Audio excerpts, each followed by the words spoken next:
All right, we are underway on a Tuesday edition of Birds 365 on a day that I don't really like being here. Not that my partner Johnny Mac annoys me at all.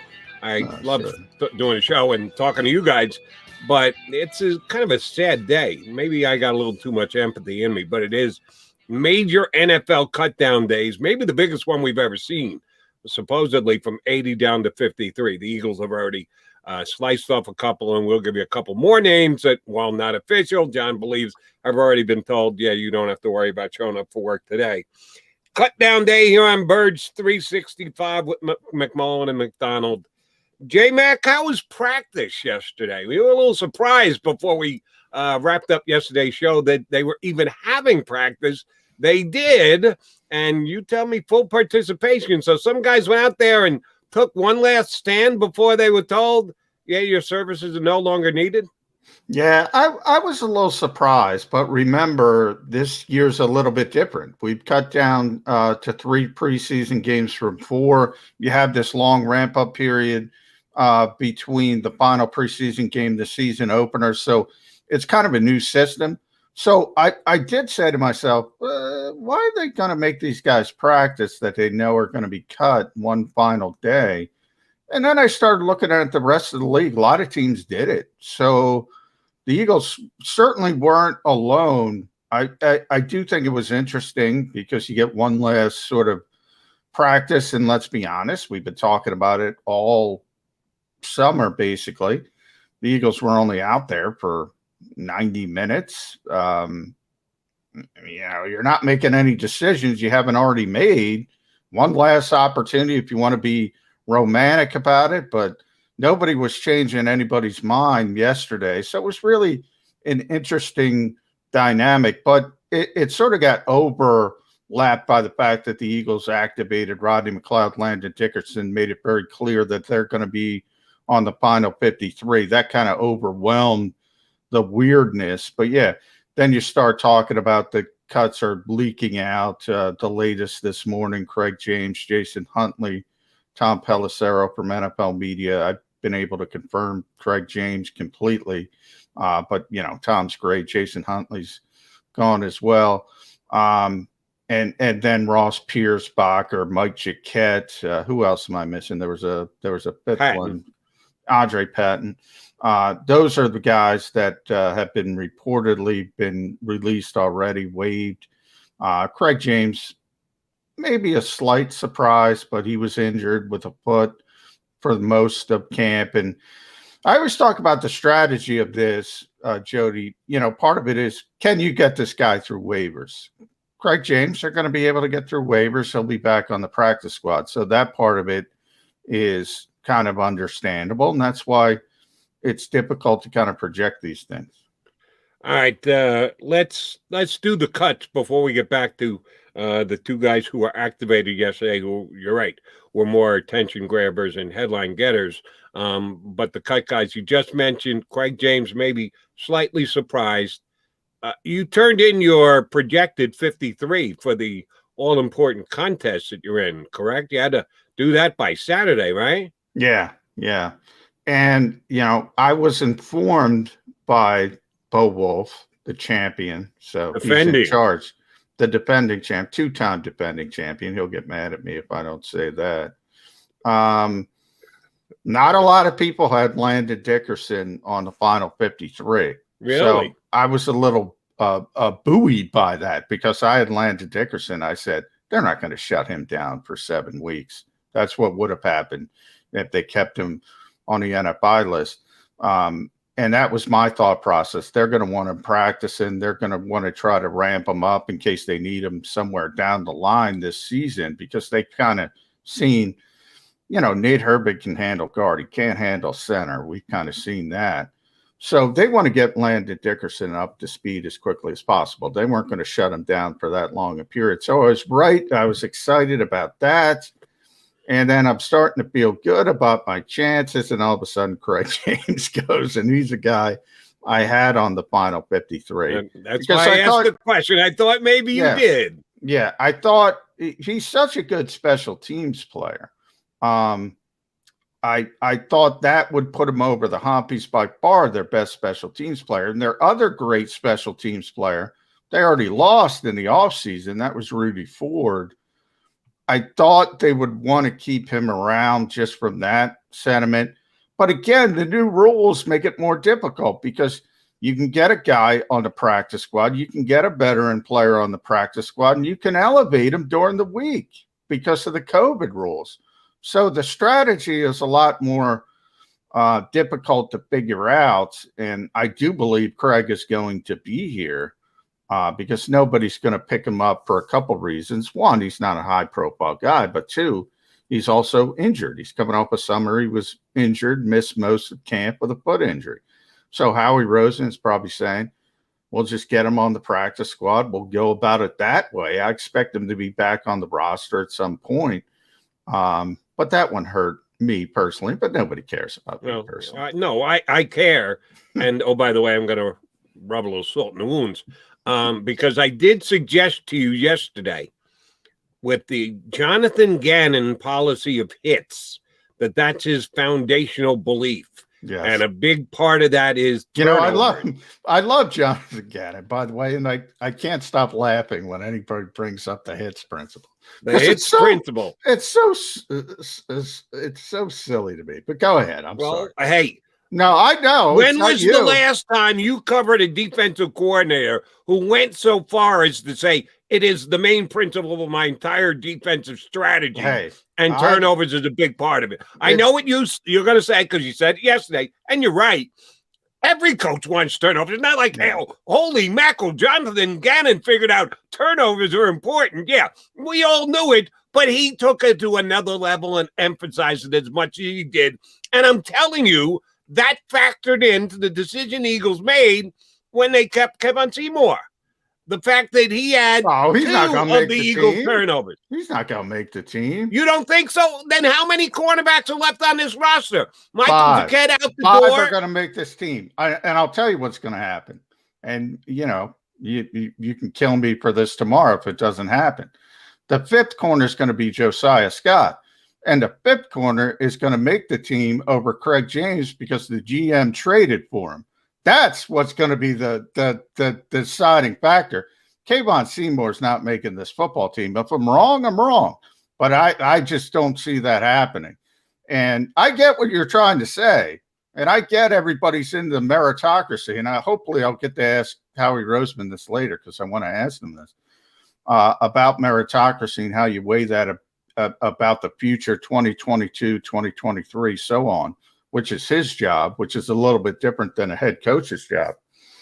But yeah, I mean, I don't think there's 17 more cuts to go. I think 5 corners are making this team. Darius Slay, Steve Nelson, Avonte Maddox, Zach McPherson, and Josiah Scott. And that's it. And I thought the last battle, and that's what it came down to for me, was Craig James versus Josiah Scott. I thought Craig James's special teams ability would give him the edge. I think, and we'll see how it shakes out, Josiah gets the edge because, again, the GM traded for him. All right, then, if they're only going with 5 corners and in a league where you play as much nickel as they play these days, that's not a lot. I guarantee you there are teams in the NFL that are going to carry 6 they're going to keep corners. 6. But again, here's where the practice squad rules come in. You can elevate, so you can cut Craig James, you can put him on the practice squad, and you can elevate him for week 1. You have that ability to elevate 2 players from the practice squad because of the COVID rules. That's what makes things different. Doug Peterson tried to explain this last year when people get so uber focused on the 53. It's not the 53. It's, in this case, the 69. You can bring guys up during the week. If you need a corner, if you need a defensive tackle, if you need an offense, you can bring guys up off the practice squad for that particular game. And that's new from 2020, and it's now carried over to 2021. All right, then refresh my memory. Guy comes up, you've got a player who looks like he can't play in a given week, but it's not a long-term injury that he's going to be back the next following week. You bring a guy up for a week. To put him back on the practice squad, first of all, you got to make room for him on the 53, right? You have to. No, you can elevate because of COVID. You don't. You So don't it's a have 50. So basically, it's a 55 55-man roster. Yeah, 55 on Okay. game day. So you But don't have you to. also still have to. You have a 55-man roster, but only 48 can play. Right. You got to cut it down on day of game. I get that. So when you do that, when you use a practice squad player on your game day 48, you don't have to put them through waivers if they're going back to the practice squad the next week? You don't have to put them through waivers. Now, the problem with the practice squad, however, two things. You can only elevate guys a certain number of times. I believe it's 2. It might be 3. I believe it's 2. So you can only do it twice. And say if you do it twice with Greg James, to use him as an example, then you got to make a decision. You got to either bring him up to the roster full time or do something of that nature. Then the second part, and I've already lost my train of thought. I'm trying to get it back where I was going. The second part is, and I'm thinking about your waiver question. That's what threw me off. I don't believe you go back and forth. There's no waiver issue, but you can only be brought up 2 times. And that obviously is a strategical thing, because it's not like you can stash somebody that you value, that you want to play 16 games and say, we're just going to put them on the practice squad, keep bringing them up. You can't do that. Oh, then the next part, you can only protect 3 players on the practice squad each week. So if you have a guy on the practice squad and another team wants to sign him to a regular season roster, they can do that. They can pluck anybody they want. And obviously, getting a 53-man job in another city is better than being on the practice squad. So it's not just carefree, like you have this extra group, but it is a different tool you can use, especially on a given week if you need a corner, if you need a wide receiver, blah, blah, blah. Another procedural question that you probably know, I hope you do. That protected list, because that was new last year too, being able to quote unquote protect guys on the practice squad so another team can't come along and just pick them up and put them on their 53. Did they announce that? Or is that the Eagles, the Eagles, by the way, it was interesting. The Eagles used that every week last year, and they would announce the protected guys. Most teams didn't even bother. Most teams didn't even protect guys. The Eagles used it every single week. They protected 3 players every week. They would announce it on social media, but most teams don't even bother. So it depends on the team.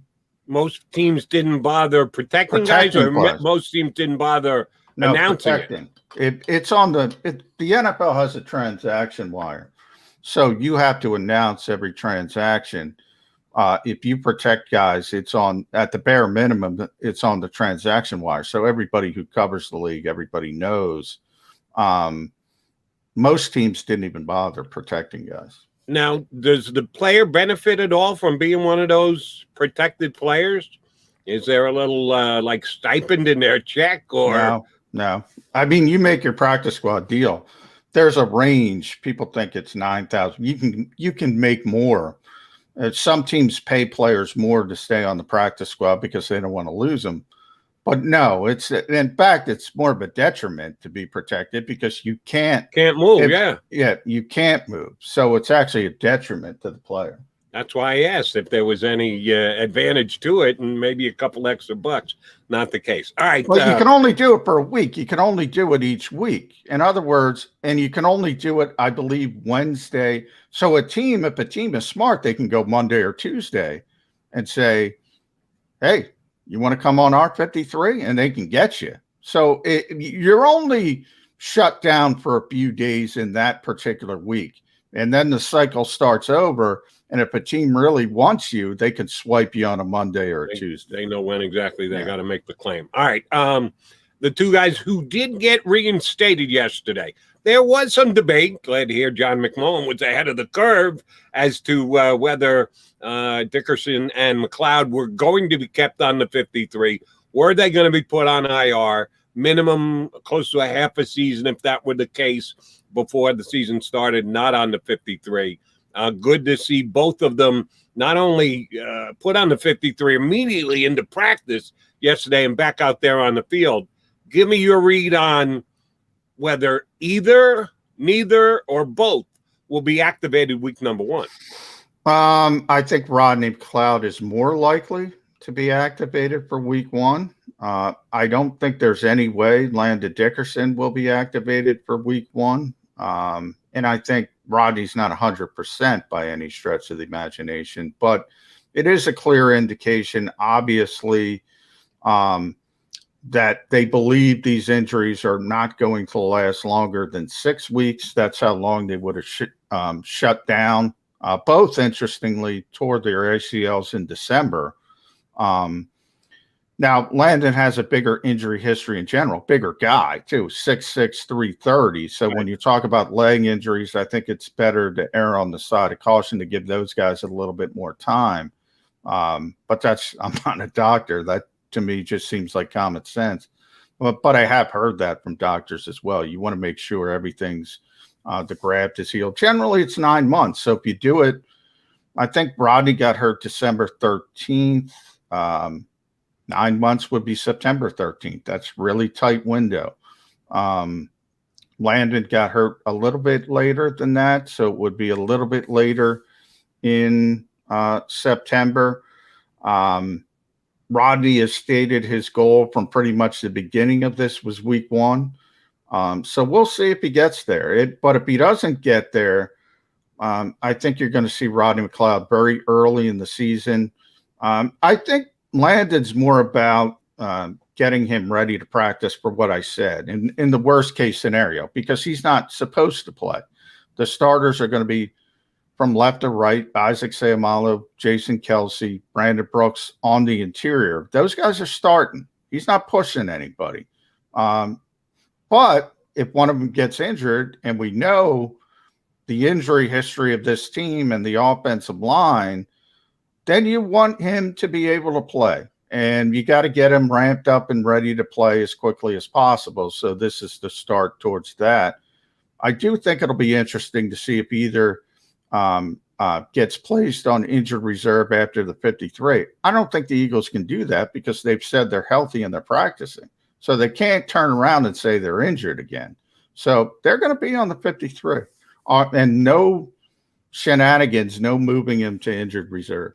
Right. But you can attempt shenanigans if you want. You can say they got re-injured. He re-injured himself in practice. Yeah. And then you can put him back on the IR, which is 3-week minimum, right? After you make the 53, you go on the IR. If you do it before the year, then it's a minimum of 7 games or 8. Is it a half a season? I know it's close. I'm not sure which one it is. But if it's post 53, then you go on IR. Minimum of 3 games you have to be out, correct? Yeah, and that's a new COVID rule as well. That was put into place last season. So typically, for years, when you got placed on injured reserve, your season was over in the NFL. Right.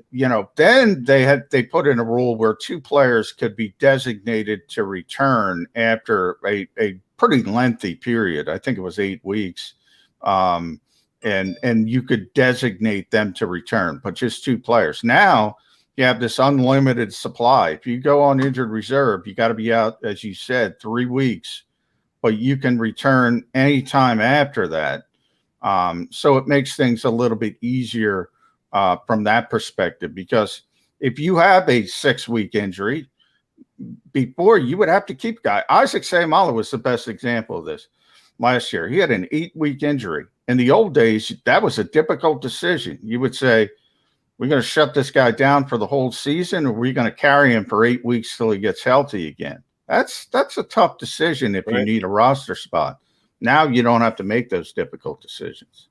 And I know we're getting into the muck and the mire of these roster moves and restrictions and new rules and COVID change rules. Oh, there's so many of them too, man. But it is important. And the teams that play this game and structure their roster and use the leniencies that the NFL has built in, mainly because of COVID, can garner an advantage. So it is pretty important. That's why I wanted to spend as much time with John today as we have. we'll probably spend some time with our first guest. Very excited to get him up again. It's been a while. Good to have him back. Jeff Mosher is going to join us from InsideTheBirds.com and his podcast Inside the Birds as well. So Jeff Mosher coming up next here on Birds 365. As a hardworking American, you've never experienced how tough life can be until now. A catastrophic injury while working on the job. A personal injury from someone else's negligence. Turned away by other law firms in the region who didn't bother to learn your story. It's time to meet the Fritz & Bianculli Law Firm and managing partner Brian Fritz. Badly injured? Call the Fritz & Bianculli Law Firm. Find out why they say, "We got this." The International Brotherhood of Electrical Workers, Local Union 98, is a proud sponsor of The Labor Show with J. Doc and Krause every Saturday night from 6 till 8 p.m. IBEW Local 98's highly trained and superbly skilled electricians are the best in the business, setting the highest safety standards in the electrical industry. So when you're planning your next industrial, commercial, or residential project, choose an IBEW Local 98 union contractor. Learn more at IBEW98.org. The savoring taste of a good bag of beef jerky is so enjoyable at any time of the day, as long as you can find it. Here's what we suggest. Pure Bull Beef Jerky is our answer, and soon it will be yours. Locally produced in the Philadelphia region, this high-quality, healthy protein snack is easy to secure. Go to steersnacks.com, and you'll see hot garlic, tropical heat, Pure Bull dry rub, and our favorite, Huck and Fod. What's that? Huck and Fod. Go now to steersnacks.com. I get scared sometimes. Of a lot of things. Joining in. Decisions. The dark. The dark. But I once heard someone say, But as I always say, it's okay to be afraid. as long as you face the fear. And keep moving forward. Wherever you are in life, count on the name trusted in insurance for over 80 years. Independence Blue Cross.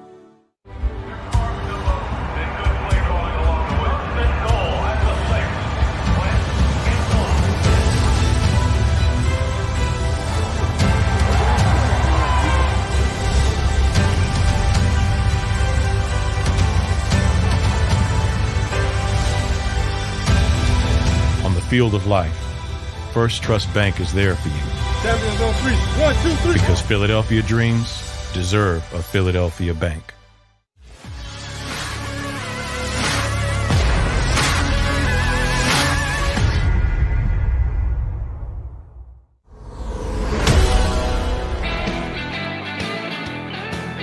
Cut down day edition of Birds 365. Johnny Mac, Jody Mac. And we're joined by another M. He spells his first name with a G. We forgive him that. Yeah. He's not JM. He's only GM. But he's a bud, and he does a great job covering the Eagles for Inside the Birds. Our buddy Jeff Mosher. How are you, Mr. Mosher? I'm good, and I may have to go enlist my friend Jeff Schwartz, former offensive lineman, to go pay a visit over your way if you're going to make fun of GEOFF. He's a lot bigger than me. Send a big guy at me, huh? Okay. Yeah, he's my henchman. Jeff, obviously, Inside the Birds, the podcast everybody knows with Adam Kaplan, InsideTheBirds.com, the website. And I want to give a quick plug because you guys are the big stars. Everybody knows Mosher and Kaplan, but Andrew DeCecco's also helping them out. He does a great job at InsideTheBirds.com. So I wanted to give Andrew a little shout out. But obviously, it's cut down day, Jeff. We've already started. I think the biggest machinations happened yesterday, had nothing to do with the cuts. That's Rodney McLeod, Landon Dickerson being activated off the PUP for Rodney, off the NFI list for Landon. Any of that surprised you? Rodney stated week 1 was his goal, but Landon, there was a little wiggle room there. Yeah, it surprised me a little bit only because Rodney, I know that his goal was week 1, but at his age and with that being the second time he's coming off the knee surgery, I wasn't sure, and I'm still not, right? It doesn't mean he's going to be ready week 1. It's just a step in the right direction. But I thought one, if not both, might start the year on one of the lists that puts you out a couple of weeks before you can, come back and practice a little bit. So I thought it's a good sign. Obviously, the team believes that both Rodney and Landon can probably play sooner than later, and we're willing to put them on the list now. I mean, on the 53-man now. Jeff, any beat guy worth his salt, and certainly you are, and John is, have come up with a projected 53-man roster. I just asked J Mac about it in our first segment about how many corners they're going to keep, because Michael Jacquet, nobody's surprised that he was given his walking papers. John was a little surprised that they let James go. How many corners do you think are going to make this 53-man roster, at least when they cut down at 4 o'clock today before the juggling begins? Yeah, and see, so that, Adam and I talked about this in the last podcast. It used to be kind of cool to do your 53-man roster projection and see how many you can get right. It's hard now. Now, 24 hours later, it's irrelevant because of the waiver claims and the trades that are made. It's almost like we should start redoing our final 53 or the 53 right before the season opener, because it's going to change. I mean, if Craig James is waived and Michael Jacquet is no longer with the team, I guess that leaves kind of like someone like Josiah Scott as the last man standing for the number 5 cornerback job. But I'm not 100% convinced that Josiah Scott is going to be the 5th cornerback for this team when the season begins. So he might be tomorrow or today at 4 o'clock. Let's see what happens tomorrow, because that's a position where you are able to look at the waiver wire, address it. It's really a special teams position, and you hope that the person that you claim can also contribute. If that person has to contribute, they've got some versatility inside, outside. I don't know that they see Josiah Scott as really an inside and outside guy. Good special teamer, good interior defender, but I have a feeling that that's a very adjustable bottom roster spot in the following days after the initial 53. Yeah, and Jeff, you mentioned special teams. That's one of the reasons I thought Craig James would stick around, because he's their best special teams player, really, if you take away Rudy Ford, who they lost in the offseason. So now you start to think about, okay, where's Michael Clay when it comes to those core special teams guys, which isn't the sexiest thing in the world, but nonetheless, you're right. I mean, the waiver wire, it's become so much more difficult because of all the machinations, of all the new COVID rules. You have short-term injured reserve, you have the expanded practice squads, you have the ability to elevate people week to week from the practice squad to the regular roster. So it's become much more difficult. But do we make it more complicated, or do you think Howie Roseman goes the simple route? We always talk about vested veterans, for instance, Richard Rodgers, Jordan Howard, players like that. Cut them, their salary's not guaranteed, bring them back week 2. Or you just keep the best players? There's a little bit of both. Obviously, you may have to go heavy or light at a certain position. Take tight end, for example. Right now, as we speak, Zach Ertz is on the roster. Dallas Goedert's on the roster. They like the kid Jack Stoll, who I think is going to make it. Of course, Tyree Jackson was a developmental player, right, John, that they really liked. And they're probably, I assume, as we sit here today, they're going to keep him and then put him on IR 24 hours later. But to do that, they may feel like they have to release Richard Rodgers because he's a vested veteran. And then once they make that transaction and put Tyree Jackson on IR, then they try to bring back Richard Rodgers after week 1 when you don't have to guarantee a salary. But, John, that and Jody, this could also be a classic case of overthinking. I mean, Tyree Jackson was a quarterback. He looked nice this year, but he's really just transitioning to tight end, and he's hurt. So I've made the argument, go ahead and release him. Who is going to claim him off waivers and put him on their 53-man roster when A, he has 0 NFL experience at the position, and B, he's weeks away from being healthy, and C, he's probably not going to be active for you all throughout the year. So those are 3 really solid, legitimate reasons why they shouldn't keep Tyree Jackson. But all you have to do, John, to your point about overthinking, is go back to last year. They thought that they could do that with Noah Togiai, just cut him and then bring him back on the practice squad. And lo and behold, and I still am mind boggled by this, the Colts claimed him, despite the fact that there were no preseason games, no tape, theoretically, for anybody to be able to see what Noah Togiai was doing in practice. All people had was really just reporters saying, hey, this guy is a pretty good tight end. He can block a little bit. I mean, but every team in every camp has that, right? Somebody who's doing well and reporters tweeting about it. So maybe there was a little inside job there with Frank Reich and someone in the NovaCare complex. But the bottom line is the Eagles lost a player that, they wanted. Now, is in the grand scheme of things, it's not the biggest deal in the world, a tight end, but they lost a player that they wanted because they released him and couldn't bring him back. So I do understand sometimes why there's a little bit of overthinking when it comes to that roster tango. Oh, so that explains why Nick Sirianni is the coach. Yeah. Frank Wright owed the Eagles one, so he said, well, hey, I got your next coach right here. I don't want to lose him off my staff, but if you want him, I'll give you the major time. Okay, that explains a lot. Thank you very much for that. No, I thought it was always that Carson just wanted to play with Noah Togiai. Oh, that's what. And then they wound up releasing him, Noah, a couple of weeks ago, so it all didn't matter. All right, I asked you about corner earlier, Moshe. I want to get your take on safety because those two positions go hand in hand. The Eagles have already let a couple of corners go, so we know what it's down to, and it's just one spot more or less, and who's going to get it or not. They still got a lot of safeties still on this roster, and with putting McLeod back on the active yesterday, it grew the number of safeties rather than reducing it. If you think they're going to keep 5 cornerbacks, how many safeties are they keeping? Well, that's a good question, and I think the versatility of certain guys, Jody and John, may influence how they view the numbers. Elijah Riley is a guy who has played safety for the Eagles and is a good special teams player and has a chance to be a really nice developing special teams player in this league. He also played cornerback in college at Army. So with the defense, they're going to play a lot of teams that play 2 deep coverages, which the Eagles, they're not going to play it exclusively, but they're going to play it a lot more. Sometimes they look at those corners in a 2 deep zone or a 2 deep defense, and safeties is similar kind of positions because you always have that protection. Malcolm Jenkins was a corner in that kind of a defense in New Orleans before he came to Philadelphia. So I have a feeling Riley, the fact that he has cornerback in his background, that might help him. And maybe they consider him that 5th corner special teams guy, and that enables them to keep the 4 safeties that would come to mind, which would be obviously Rodney, Anthony Harris, Marcus Epps, and Kevon Wallace.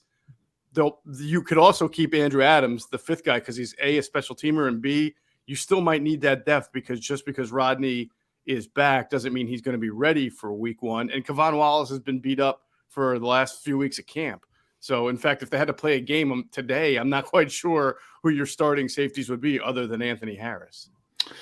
Jeff, there's 2, when you talk about the fan base, there's probably 2 big lightning rod players, and it's going to be Andre Dillard and J.J. Arcega-Whiteside for obvious reasons. One's a former first-round pick, one's a former second-round pick. We all know GMs in this league, and I always point out it's not just Howie Roseman. People don't like Howie Roseman.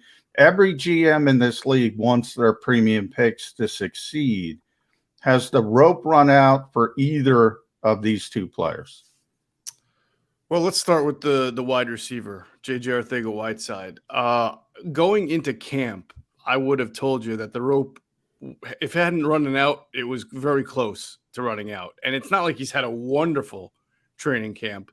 But this is not a position where the Eagles are really deep, especially after their first 2 or 3. Actually, you can just argue, if we all assume Devontae Smith's going to be pretty good, after that, there's a lot of questions, So it's not a position of great depth for the team. And so you have a situation where J.J. Arcega-Whiteside is battling here to make it as one of the last wide receivers. And, a month ago, I would have told you the guy stands no chance. As we sit here today, I'm thinking he's got a pretty good chance. And John, I think the 2nd-round pick of it isn't as relevant as it was maybe last year. I think that they would have no problem cutting ties with him if they had better 4th and 5th talent at that position. But he's literally in a race right now because Travis Fulgham has done nothing to help his case over the course of the training camp. And John Hightower did not come into camp with great, reputation among the coaches. Then he got hurt, but he does add some value. So you kind of have these 3 guys who are jockeying for either 1 or 2 final spots. And I'm sure that special teams is going to play a role because that should for the last few special teams. The last few wide receiver spots, and they all bring a different kind of dimension to special teams. So that's going to be a really interesting decision to see what happens on cutdown day. As for Dillard, I agree with you. I think that the fact that he's a former first-round pick, even though he's a backup right now, means a lot to Howie. I would think that, teams will call. I know teams will call. And I imagine the price tag will be pretty high to get him because this team needs depth on the offensive line, and he is a former first-rounder. Speaking of the wide receivers, just one man's opinion. Like you said, they've got, after Devonta Smith, you could make an argument for anybody. We know Rager's staying because he's only 1 year in from being a second-round pick. Watkins has played, excuse me, did I say second first? Thank you. Watkins has played well enough that he comes out of the conversation too, but he's a year removed from not being able to get on the field during games. So there aren't a ton of givens in the wide receiver room. I go so far as to say, take the three starters, Watkins, Rager, and Devonta Smith, and put them aside. Every other Eagle wide receiver, if they cut him, who would get picked up? Is there anyone in that group that you'd say, oh, we're going to go in? Eagles are a little over on wide receivers. We're going to steal a wide receiver from them. I don't think there's one guy that would get claimed if they put him out there. I think they could bring any of them back for the practice squad or re-switching after the first 53. If you take a couple guys, put them on IR. I think they could play that game with anyone other than the starters at the wide receiver position. You might be right. I mean, Greg Ward is Mr. Reliable. He's steady Eddie, but, everybody's got a Greg Ward on their team. Look, Travis Fulgham's probably the only one that might get claimed, and that's because for 4 weeks last year, he looked like he was Calvin Johnson. And so I'm sure there's always one coach or one GM out there that says, we can be the ones to tap into that guy. We can be the ones that brings him back to where he was last year when he was looking like one of the best young wide receivers in this league. And we would take a chance to put him on our 53. But other than that, you're right. I mean, that's no guarantee. And I could see Greg Ward and J.J. Arcega-Whiteside and others going through, and Hightower going through the waivers unclaimed. Yeah. Jeff, I'm sure you saw a couple of days ago, Albert Breer from Sports Illustrated put out there his column, and he said the Eagles were taking calls on offensive linemen, which makes sense because they're very deep on the offensive line. They got some playing time, valuable playing time for guys like Nate Herbig and Jack Driscoll, Matt Pryor. Even Eagles fans don't think very much of Matt Pryor, but this is an offensive line deficient league as a whole. So that part of it made sense. Didn't make sense. The Eagles want to shop some of their depth, and I put that in quotations, at linebacker. Are they much deeper at linebacker than we thought coming into this process? I don't know if it's about depth, John, and more so what are they doing in that position? For example, like the Sam linebacker spot that they've kind of toyed with all year long or all camp long, the two guys who have really been in the role for that, the running for it, are Jannard Avery, right? And then the rookie Patrick Johnson. And Jannard Avery not only has been hurt with the groin lately, but it's not really a position that he's played a whole lot. He's not a cover guy. He's not a rush and cover guy. He's simply been a rush guy who just is undersized and looks like he should be a 3-4 linebacker, which he probably should be in a rush situation. And of course, Patrick Johnson's a rookie. So if you're going to have a position, we have a Sam position, you need a starter, you need a backup. So you're telling me Jannard Avery is going to be the starter and a rookie who's never played an NFL snap then would be the guy to come in if Jannard Avery is hurt. It just feels like to me, Gannon may look at this and say, year one, I can't do everything I want to do with the personnel I have, or the personnel I have right now, I need to get better personnel, and we can work with it because it's a situational position. So somewhere along the line, I'll get the guys I need. And that might make Howie say, well, here, we have Jannard Avery. He's not going to be in our top 4 in our pass rush. But I know Adam Kaplan on our podcast, Inside the Birds, did report that some teams had called about Jannard Avery. So I could see them saying this Sam thing is a nice idea, but we don't have exactly what we want for it right now. But we are taking call. Somebody's calling us about Jannard Avery, so maybe we can get some value there. But overall, to your point about depth, I don't see any other way you would say they have very good depth at linebacker that they would start pawning off any other players. one of the linebacker questions is he really going to even play linebacker? And that's Ryan Kerrigan. We've all supposed that he could be in that Sam mix, but he's never done it before, not in a game. He's been a defensive end his entire life. And the Eagles are toying with using him at the linebacker position, or at least that's what's being reported. And then, of course, he breaks the thumb and he doesn't get out there on the field for weeks. What's going to happen with Kerrigan? Is there a chance they IR him for the first couple of weeks? Do they really want to test him out at a new position on the fly with games that actually count? Jody, I don't think he's a linebacker in the sense of when we put the roster together, do we consider him linebacker or do we consider him defensive end? I just think it's the way that they use him. He is not going to be dropping back into coverage, but he has played a stand-up outside linebacker rush position, just like I was talking about with Avery before. Quite often in his career, earlier in his career with Washington, him and Brian Orakpo were your off outside linebackers in a 3-4. Was it Jim Haslett's defense, John? I don't even remember anymore who ran the defense at that point. But I know that at that point, those were the I think two, it was Haslett.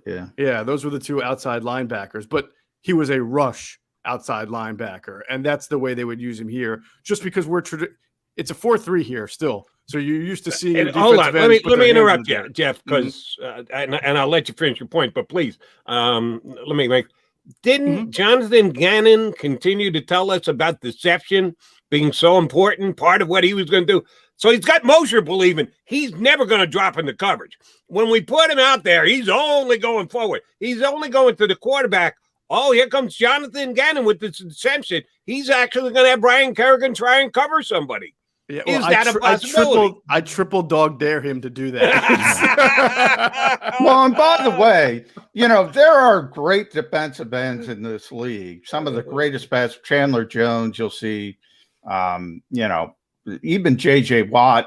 They've dropped into coverage at times, like once in a blue moon to try to fool the quarterback. Sure. And if you're going to hold Jeff to that standard, I think what he's trying to say is, he's not dropping into coverage a lot. That's the point.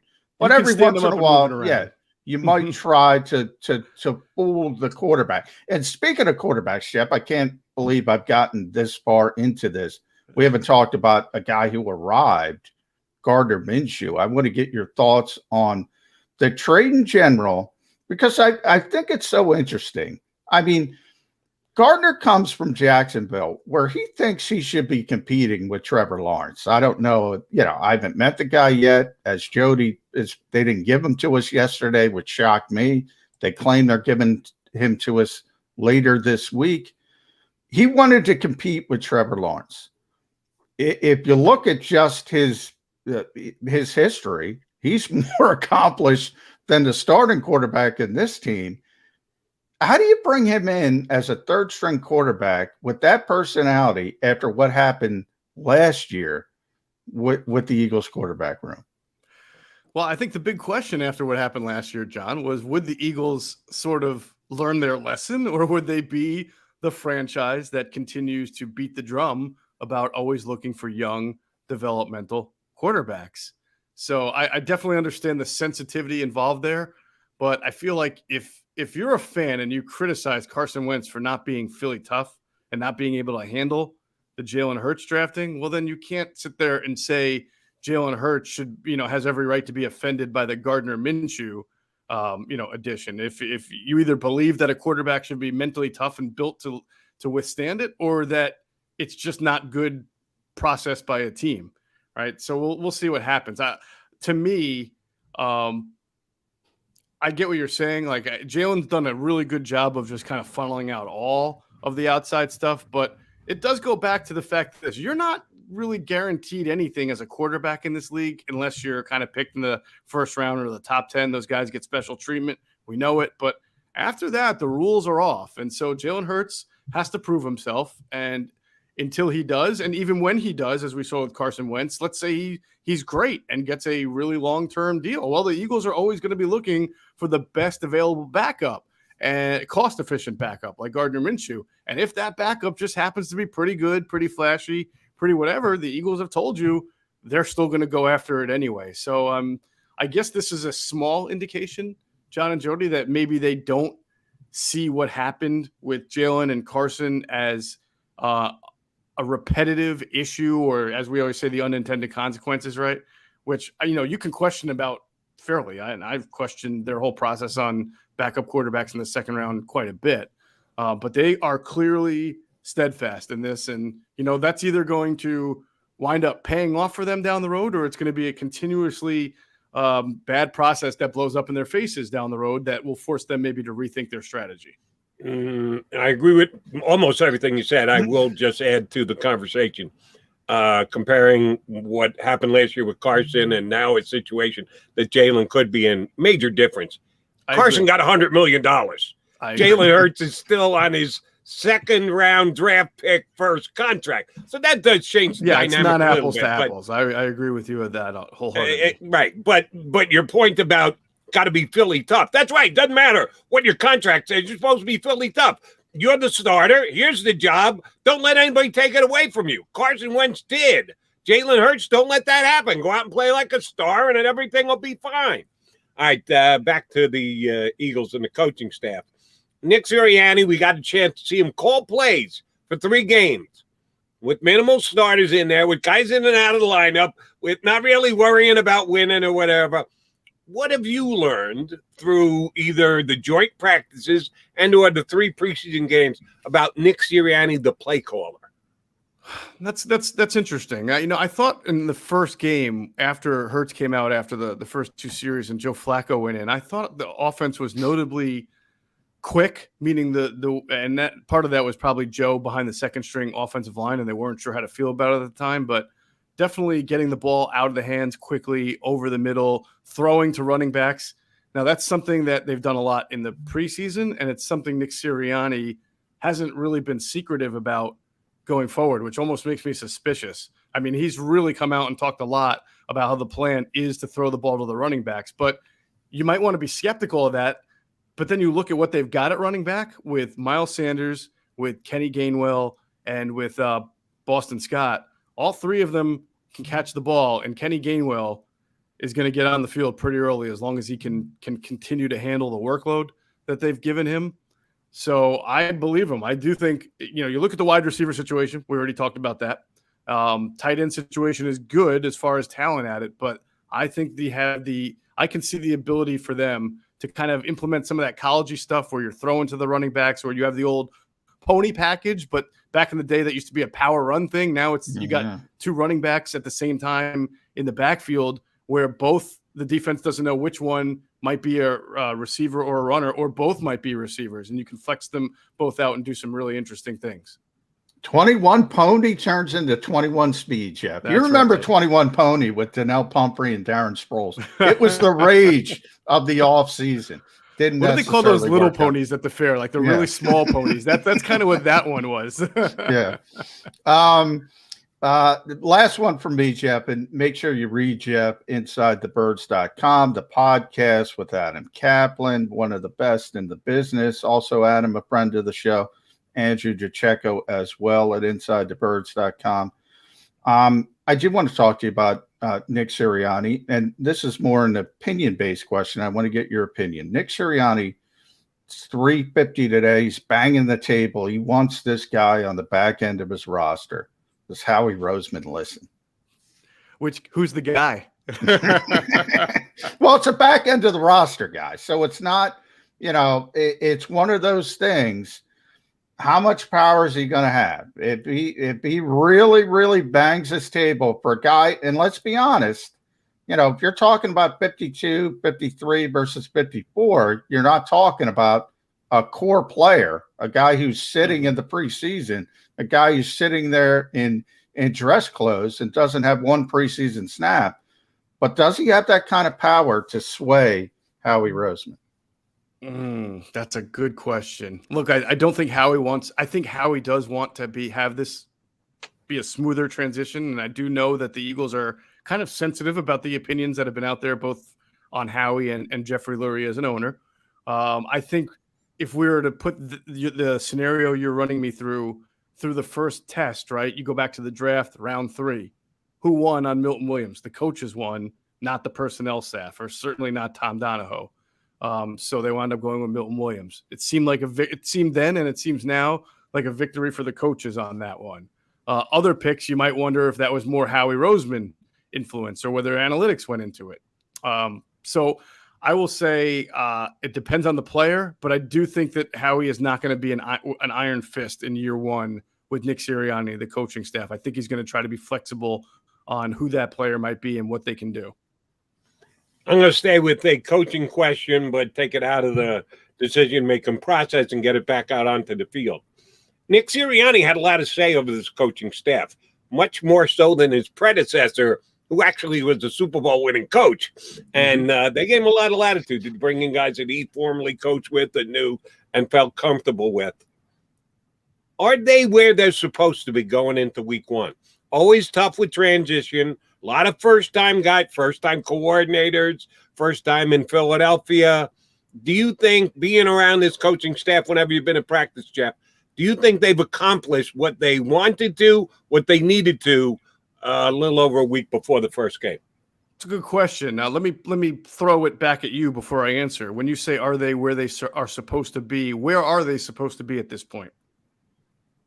And I asked that, Jody, because they go out and beat Atlanta week number one. That's okay. A winnable game. They're going to be an underdog, but do they feel that they can go down and beat Atlanta week one?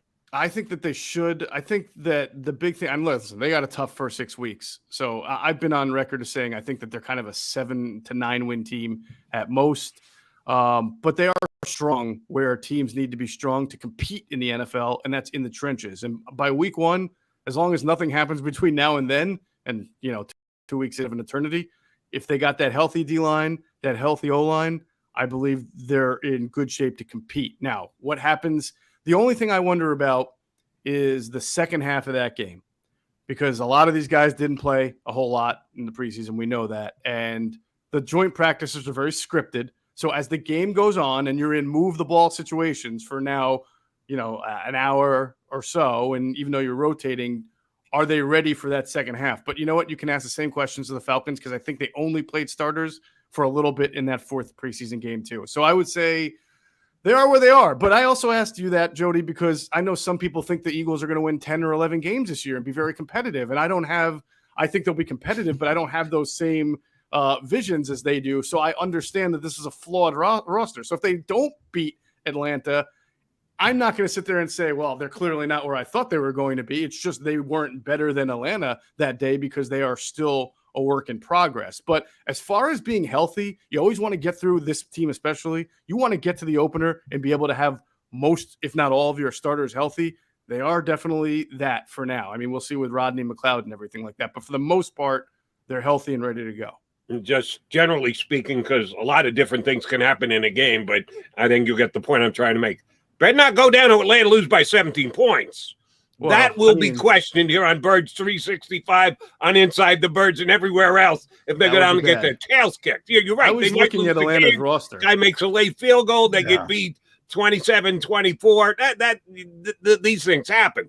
They go down and they get beat 35-16. Oh, yeah, there's going to be answers to be had here as to how they went through their first camp. Yeah, I was looking at Atlanta's roster again last night, and my God, they've got some talent on offense, but you can't find a single player on that defense other than Grady Jarrett, a really good defensive lineman who's an accomplished pass rusher.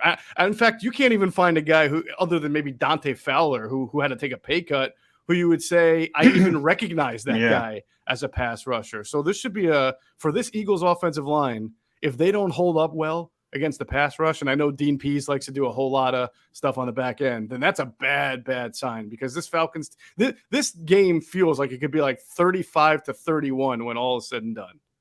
He is Jeff with a G, and he's proud of it, Mosher, and he has once again done a very good job with us here on Birds 365. Mosh, thanks, buddy. We'll certainly get you back up again soon enough. All right, fellas, have a great one. Thanks, Mosh. InsideTheBirds.com and Inside the Birds podcast with Adam Kaplan. Jeff Mosher here with us on Birds 365. All right, coming back, Johnny Mac got a couple more things to run by him. Bob Grotz of the Delco Times going to be our guest in hour number 2. So keep it right here on Birds 365. As a hardworking American, you've never experienced how tough life can be until now. A catastrophic injury while working on the job. a personal injury from someone else's negligence, turned away by other law firms in the region who didn't bother to learn your story. It's time to meet the Fritz and Beyond Cooley Law Firm and managing partner Brian Fritz. Badly injured? Call the Fritz and Beyond Cooley Law Firm. Find out why they say, "We got this." The International Brotherhood of Electrical Workers, Local Union 98, is a proud sponsor of The Labor Show with J. and Krause every Saturday night from 6 till 8 p.m. IBEW Local 98's highly trained and superbly skilled electricians are the best in the business, setting the highest safety standards in the electrical industry. So when you're planning your next industrial, commercial, or residential project, choose an IBEW Local 98 union contractor. Learn more at IBEW98.org. The savoring taste of a good bag of beef jerky is so enjoyable at any time of the day, as long as you can find it. Here's what we suggest. Pure Bull beef jerky is our answer, and soon it will be yours. Locally produced in the Philadelphia region, this high-quality, healthy protein snack is easy to secure. Go to steersnacks.com, and you'll see hot garlic, tropical heat, Pure Bull dry rub, and our favorite, Huck and Fod. What's that? Huck and Fod. Go now to steersnacks.com. I get scared sometimes. Of a lot of things. Joining in. Decisions. The dark. The dark. But I once heard someone say, But as I always say, it's okay to be afraid. as long as you face the fear. And keep moving forward. Wherever you are in life, count on the name trusted in insurance for over 80 years. Independence Blue Cross.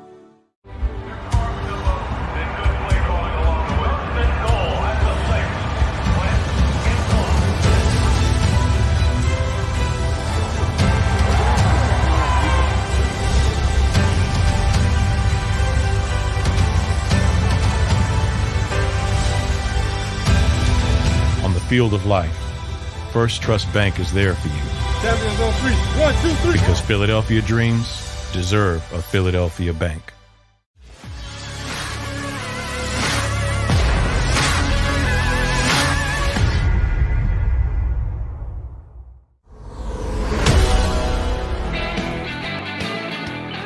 Hour number 2 coming up for Birds 365. Thanks for hopping aboard with the Mac guys, John McMullen, Jody McDonald.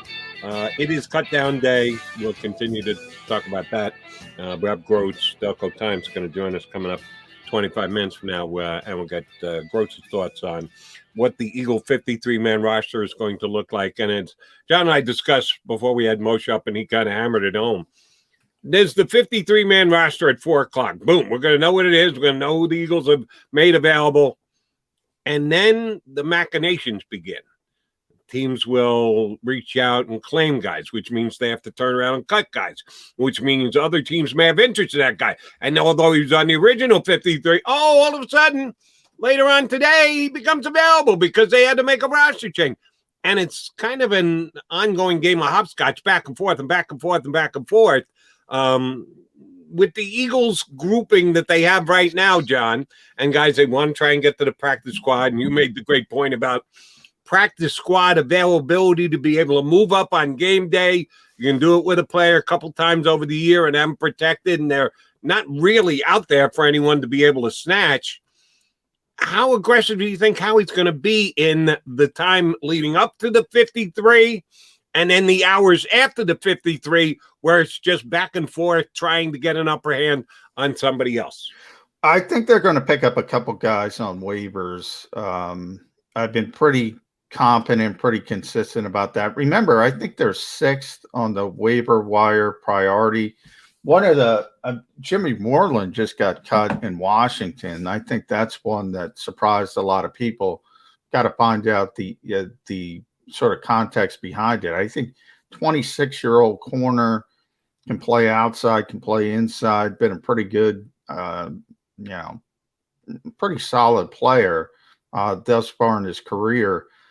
You got to wonder what's going on. But I look at a guy like that and say, your Jets, for instance, I don't know what their corner situation is, but they have waiver. They're way up. By the way, they're number 2. I can guarantee you. I know exactly where they are. Number 2. Jacksonville 1, Jets 2. Yeah, they're way up there. So you got to wonder if a guy like Jimmy Moreland will even get to the 6th priority position on the waiver wire. But the bigger point of this is, they're going to pick up some players. Might be a wide receiver, might be a corner. It's not going to be offensive line. It's probably not going to be defensive line. We know those are the deepest parts of this team, and then you can kind of fill in the rest. But I would look at cornerback and I would look at wide receiver on the radar, on the waiver wire if you're the Philadelphia Eagles. Let me ask you a question about cornerbacks, since you went there and said they might be claiming someone, and you're surprised that the Redskins, who were deep at the cornerback position, already made a move and made a player available. Zach McPherson, first week of training camp, you and I talking every year there, every single day, you get to see it, said, Zach looks like a rookie. He's pretty damn green.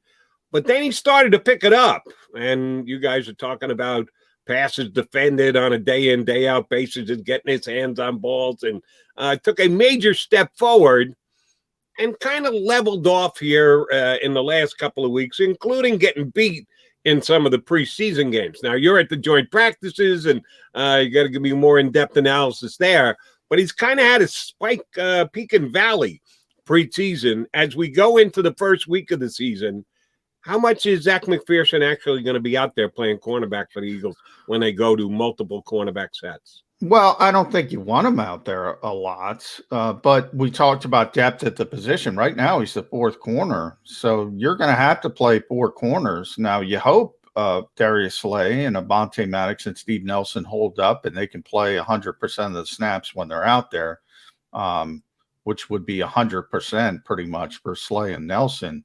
And as the nickel corner, Avonte Maddox would be in the 70% range. But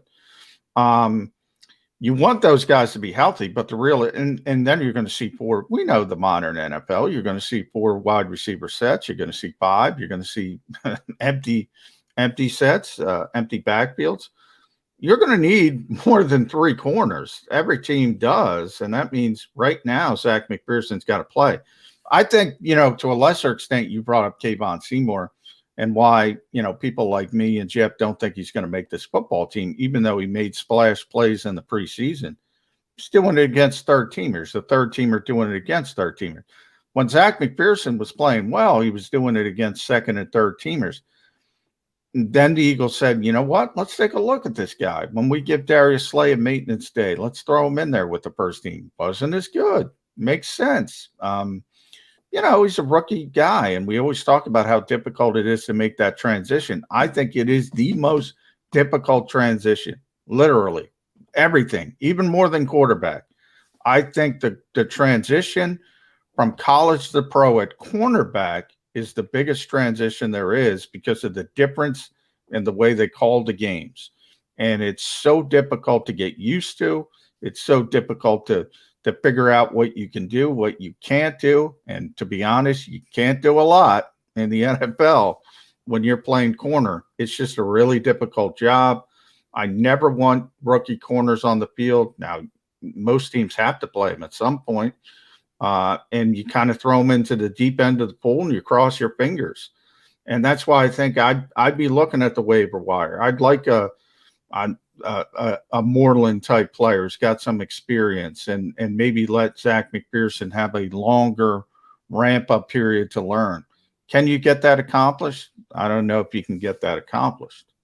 You've mentioned here on Birds 365 a couple times, and I think it's very well noted. The NFL is different in that in some ways it's trickle up. That you would think that everything is trickled down. They are the top of the pyramid and everything comes down. But a lot of times trends in the NFL do trickle up. But you're suggesting the way that football legislates cornerbacks is different between college and the NFL, that in college you can just get away with more stuff and you can play a little bit more physical and the flag doesn't come flying out of the pocket. NFL, it does because they get very defensive of their wide receivers, and they want to see their offense all over the field, and they legislate it accordingly.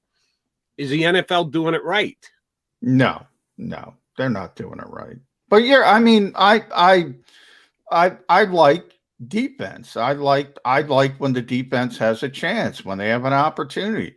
And most people, which I acknowledge, like offense. They want to see scoring. They want to play fantasy football. They're bored by defensive-minded games. So the NFL is smart from a business standpoint. They understand offense is better for the game than defense. As a purist who just wants to see good football, I want to see people have opportunities. Now, people will point to great defenses and they say, well, this team shuts people down. Yes, you could shut people down, but here's how I explain it. If you have a great quarterback, great offense beats great defense in the modern NFL. It used to be the exact opposite. There's nothing you can do to stop great offense in this league anymore. They don't allow it. Now, it's really difficult to get a quarterback that plays on the level of an Aaron Rodgers or Patrick Mahomes or Tom Brady for 2+ decades. It's not easy. I'm not saying it's easy, but once you get to that level and those guys are clicking on all cylinders, it's everything is shifted and tilted towards the offense. Everything. Every rule change from, you go back in the days, Jody, there were no, you were not allowed to throw the football away as a quarterback in the old days. You didn't have the ability to get out of the pocket and just say, oh, get it to the line of scrimmage. No, you had to play. Wide receivers had to go over the middle with the Ronnie Lotts of the world, ready to take their heads off. And that, that intimidation has been removed from the game. And you got these 180 pounds.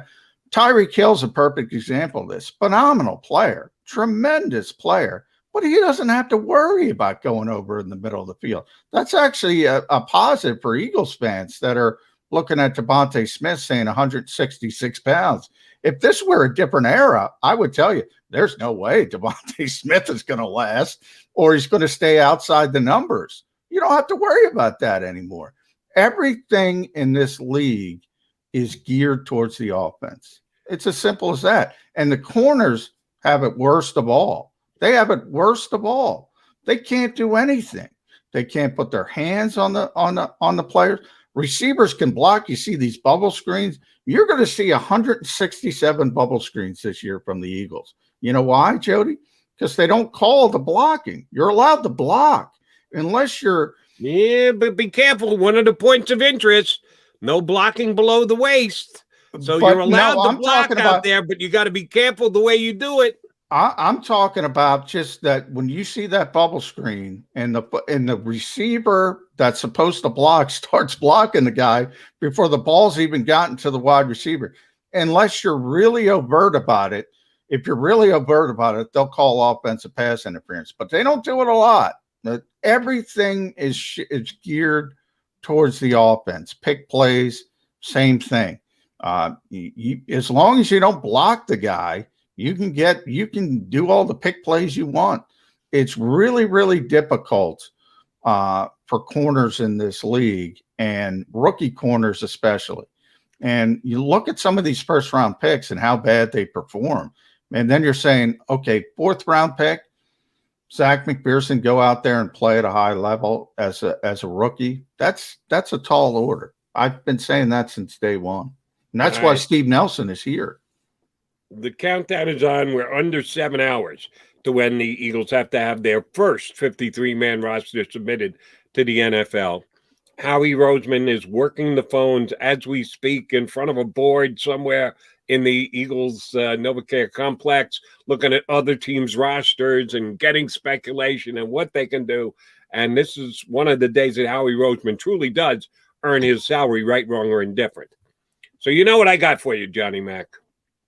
It's a hypothetical question. My favorite thing about doing this whole thing. I'm going to give you a hypothetical question. I'm ready for it. Anytime, buddy. but I go first because I started. You go first. You go first. Mine's a Zach, joke. oh, by the way, and I tweeted this last night, that things that were supposed to have happened here in Philadelphia, Zach Ertz being traded, we're about 8 months after that was supposed to happen, still here. Jalen Hurts going to be named starting quarterback. It's been about 4 months since Carson Wentz was traded, still isn't starting quarterback. I had another Eagle one in there. I forget what it was. And Ben Simmons going to be traded. Oh, no, he's still here, too. So all these things where Philadelphia fans must have patience because they don't happen exactly when you want them to happen. And so Ertz is part of it. He's still here.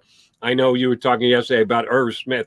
Ooh, the Vikings, they do stuff like that. They may have even cleared some cap room by giving a very good 32-year-old defensive back a contract extension, which they can make the numbers jump around and maybe even clear some more cap space. So, yeah, they could take on Zach Ertz. Not happening today. Zach Ertz is going to be here. Just a prediction from yours truly. But let me go out there on the limb. Here's one that could, surprise some people. And it could happen over the next 7 hours, or it could happen a week into the season or 2 weeks into the season. The Eagles have one of the best, when healthy, right tackle, right guards in all of football, and Brandon Brooks. There was conversation last year when they were ramping Brandon Brooks up to potentially get back. As you told us, that last couple of weeks of the season, they were hoping that he could actually come back and play if they had a chance to make the playoffs. But people started talking about, and maybe the showcase for a potential trade during the offseason. Didn't happen. He never got back in. He didn't get traded either. But he is still one of the most talented players at that position in the league. The Eagles are a team that you and I are both kind of optimistic on, and we think we're optimistic. An 8-win team, maybe. But are they true contenders? In the NFC least, maybe, but to go to a Super Bowl? No, not really. If another team who is more of a Super Bowl contender, I'll pick one for you. The Kansas City Chiefs, coached by a guy we know a little bit here in town, were to lose their right guard. Breaks his leg week 2, week 1, done, not coming back, no questions asked. They got that Mahomes guy that they want to protect to make sure it stays upright. They have a goal to get back to the Super Bowl for the 3rd consecutive year. Howie Roseman talking to Andy Reid about potentially trading Brandon Brooks. With the activation of Landon Dickerson, a possibility, any chance Brandon Brooks becomes a on the open market commodity again over the next several weeks here in Philadelphia? I think it's a potential at the trade deadline, depending on what's going on. I mean, couple things. Brandon himself admitted the Eagles were shopping him in the offseason, so that was real. I mean, that came from Brandon himself. But remember, we're talking about a guy who's, I think he just turned 32 earlier this month. 2 Achilles tears over the past 3 calendar years. And, oh, by the way, makes a ton of money. So, you're talking about the value of maybe the best right guard in football when he's been healthy in that time frame that he's been injured. When he's been on the field, he's been great. So that's a tough pill to swallow because Howie's always talking about value. Wants a day 2 pick for Zach Ertz. Well, I want a lot of things. It doesn't make it so. I mean, other teams are looking at that and saying what I'm saying. 32 injury history. The decline has got to start at some point. They start thinking about it. But if you go later in the season and Brandon is proven to be healthy and he's playing at a high level, and the Eagles aren't a contender, but Kansas City is a contender, to use your example. And look, they're great on the left side. They signed Joe Thuney. They traded for Orlando Brown. Right side, they got a bunch of unproven mess on the right side. Right. Yeah. I mean, that's what you're looking for. You're looking for that. We're always talking about that desperation. We're a Super Bowl contender. We need a right guard. It's the trade deadline. The Eagles aren't a contender. Maybe you get something for Brandon Brooks. I think he's got to prove he's healthy. And one thing Nick Sirianni's philosophy or the organizational philosophy better stated, it hasn't proven to people Brandon Brooks and Lane Johnson are healthy because they're not out there playing. So nobody knows. Lane Johnson talked to us yesterday. Guess what? He snuck in there. I put this on Twitter. Oh, his ankle's swelling up every once in a while. That's not good. That's not good. And everybody just kind of went, oh, it's so normal for Lane. He's been talking about it for years and years and years. It's a 6'6", 320-pound guy who used to be, I think people don't realize, used to be a quarterback way back in the day. In other words, Lane is not a natural 320-pounder. Some guys who are naturally built that way. He has built up his body to play NFL football. He's going to be one of those offensive linemen like Joe Thomas. When he does retire, you're going to see Lane in 2 years and he's going to be 240 and you're going to go, wow, Lane's lost a lot. He's going to be one of those guys. So what I'm trying to say is there's a lot of stress on that ankle and it's swelling up again in August. And this is what I'm talking about. So when you talk about trading to Brandon Brooks, trading to Lane Johnson, well, their organizational philosophy to get these guys healthy for week one might be great in-house, and they're going to be healthy relatively so. It doesn't prove to anybody else if you're looking to trade somebody that they're healthy is what I'm trying to say. Understood what you're trying to say. And you're talking about Lane Johnson not being a natural 320-pound guy. That really does hit home.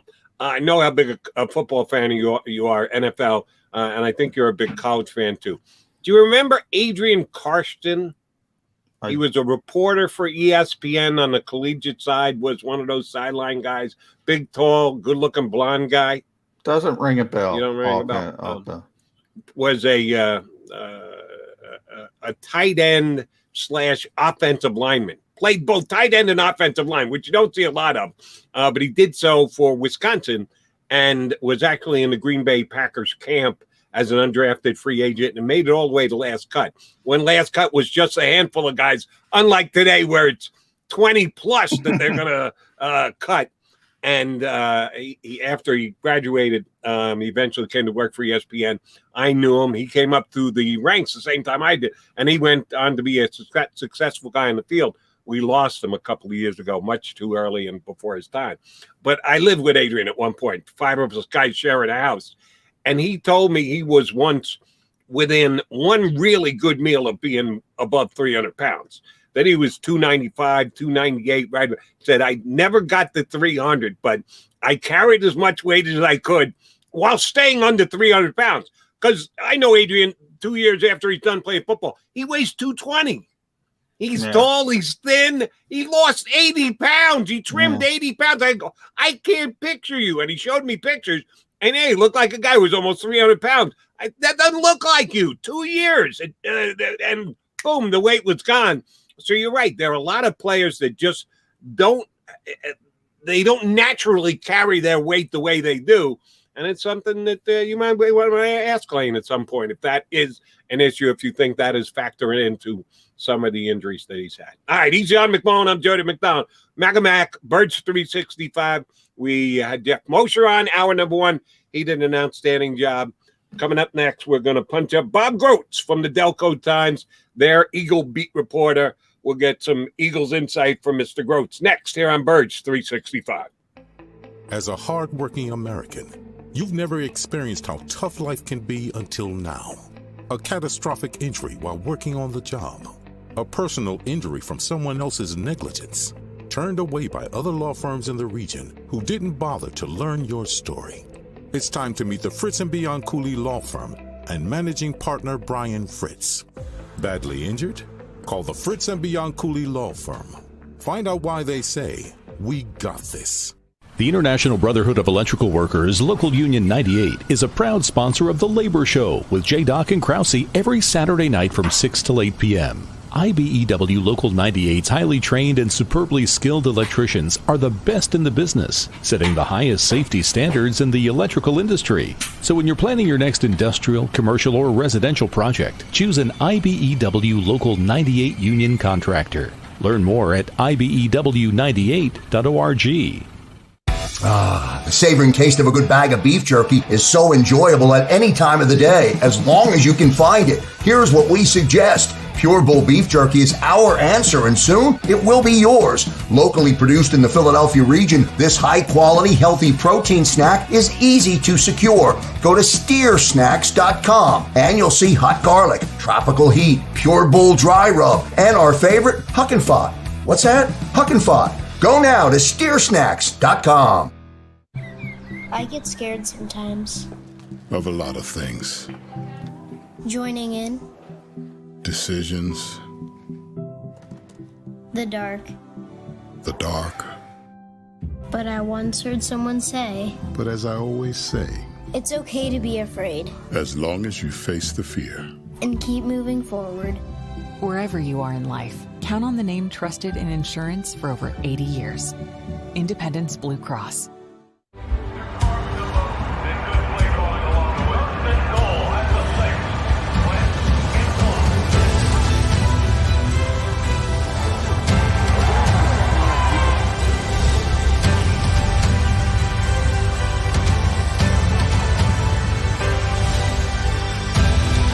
On the field of life, First Trust Bank is there for you. Champions on three. 1, 2, 3. Because Philadelphia dreams deserve a Philadelphia bank.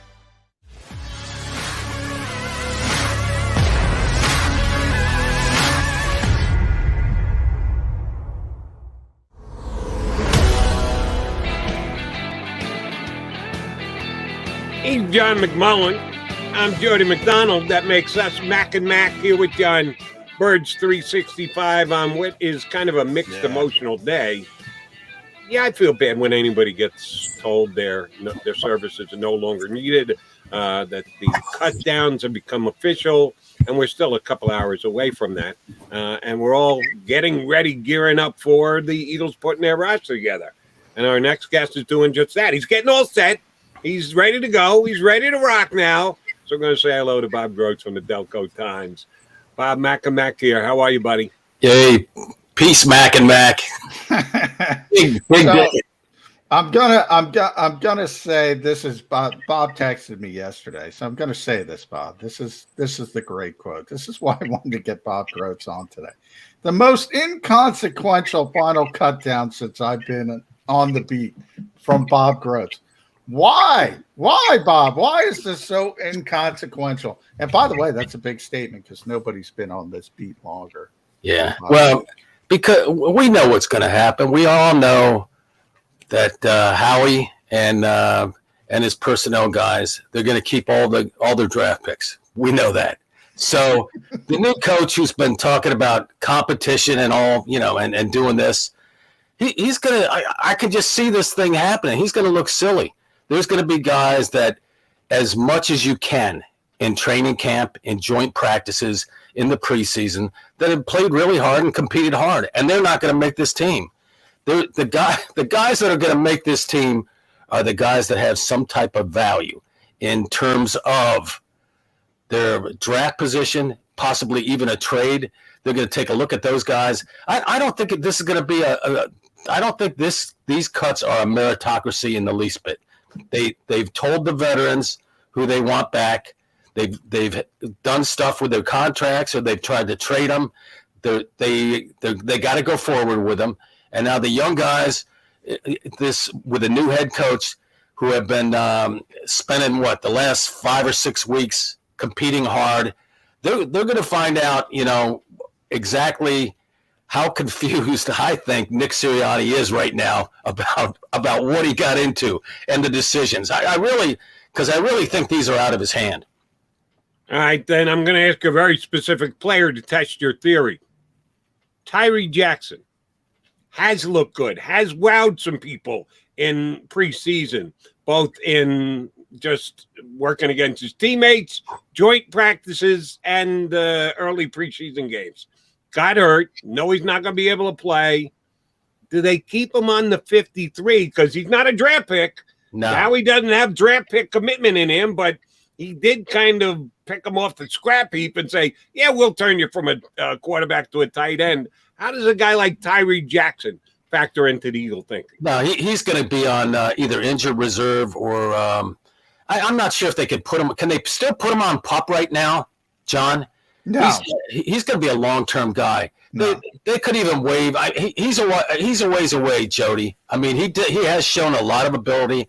He's got just an enormous frame, long arms, and he's shown potential.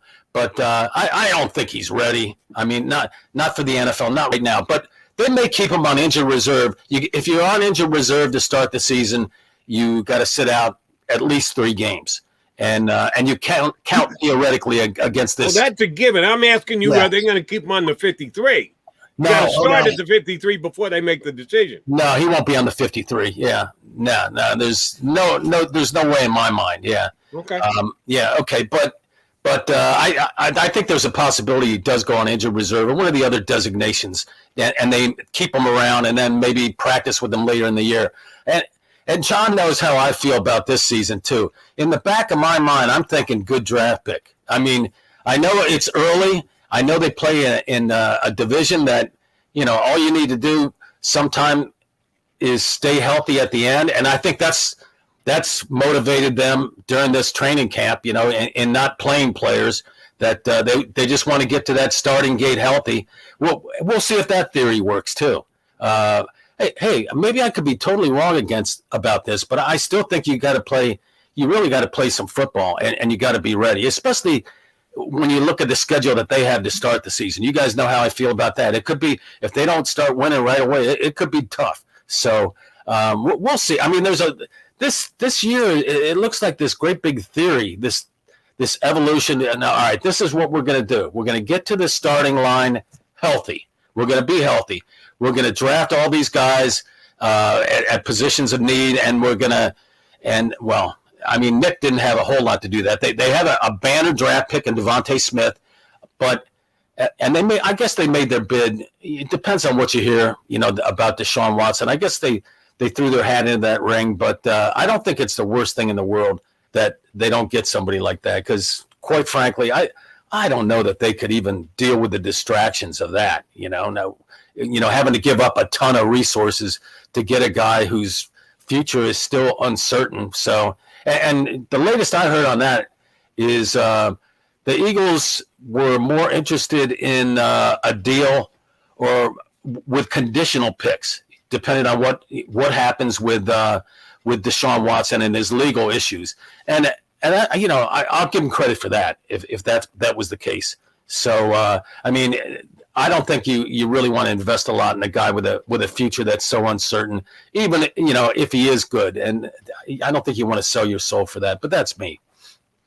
Well, they didn't sell their soul, and they're bringing in a huge distraction, but they're bringing in a distraction at quarterback in Gardner Minshew. I mean, Bob, this is a guy who thinks he should have been competing with Trevor Lawrence, the number 1 overall pick, who's supremely talented, and people will tell you is the best quarterback prospect since Andrew Luck or Peyton Manning, blah, blah, blah.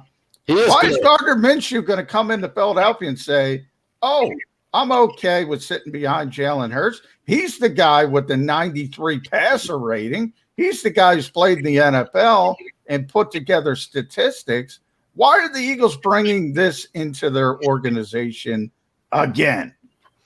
They clearly they're not 100% sold on Jalen Hurts, and they can, you can spin this any way you want, but you don't expend resources on a guy who otherwise could be cut, and you won't get him because of the claiming process.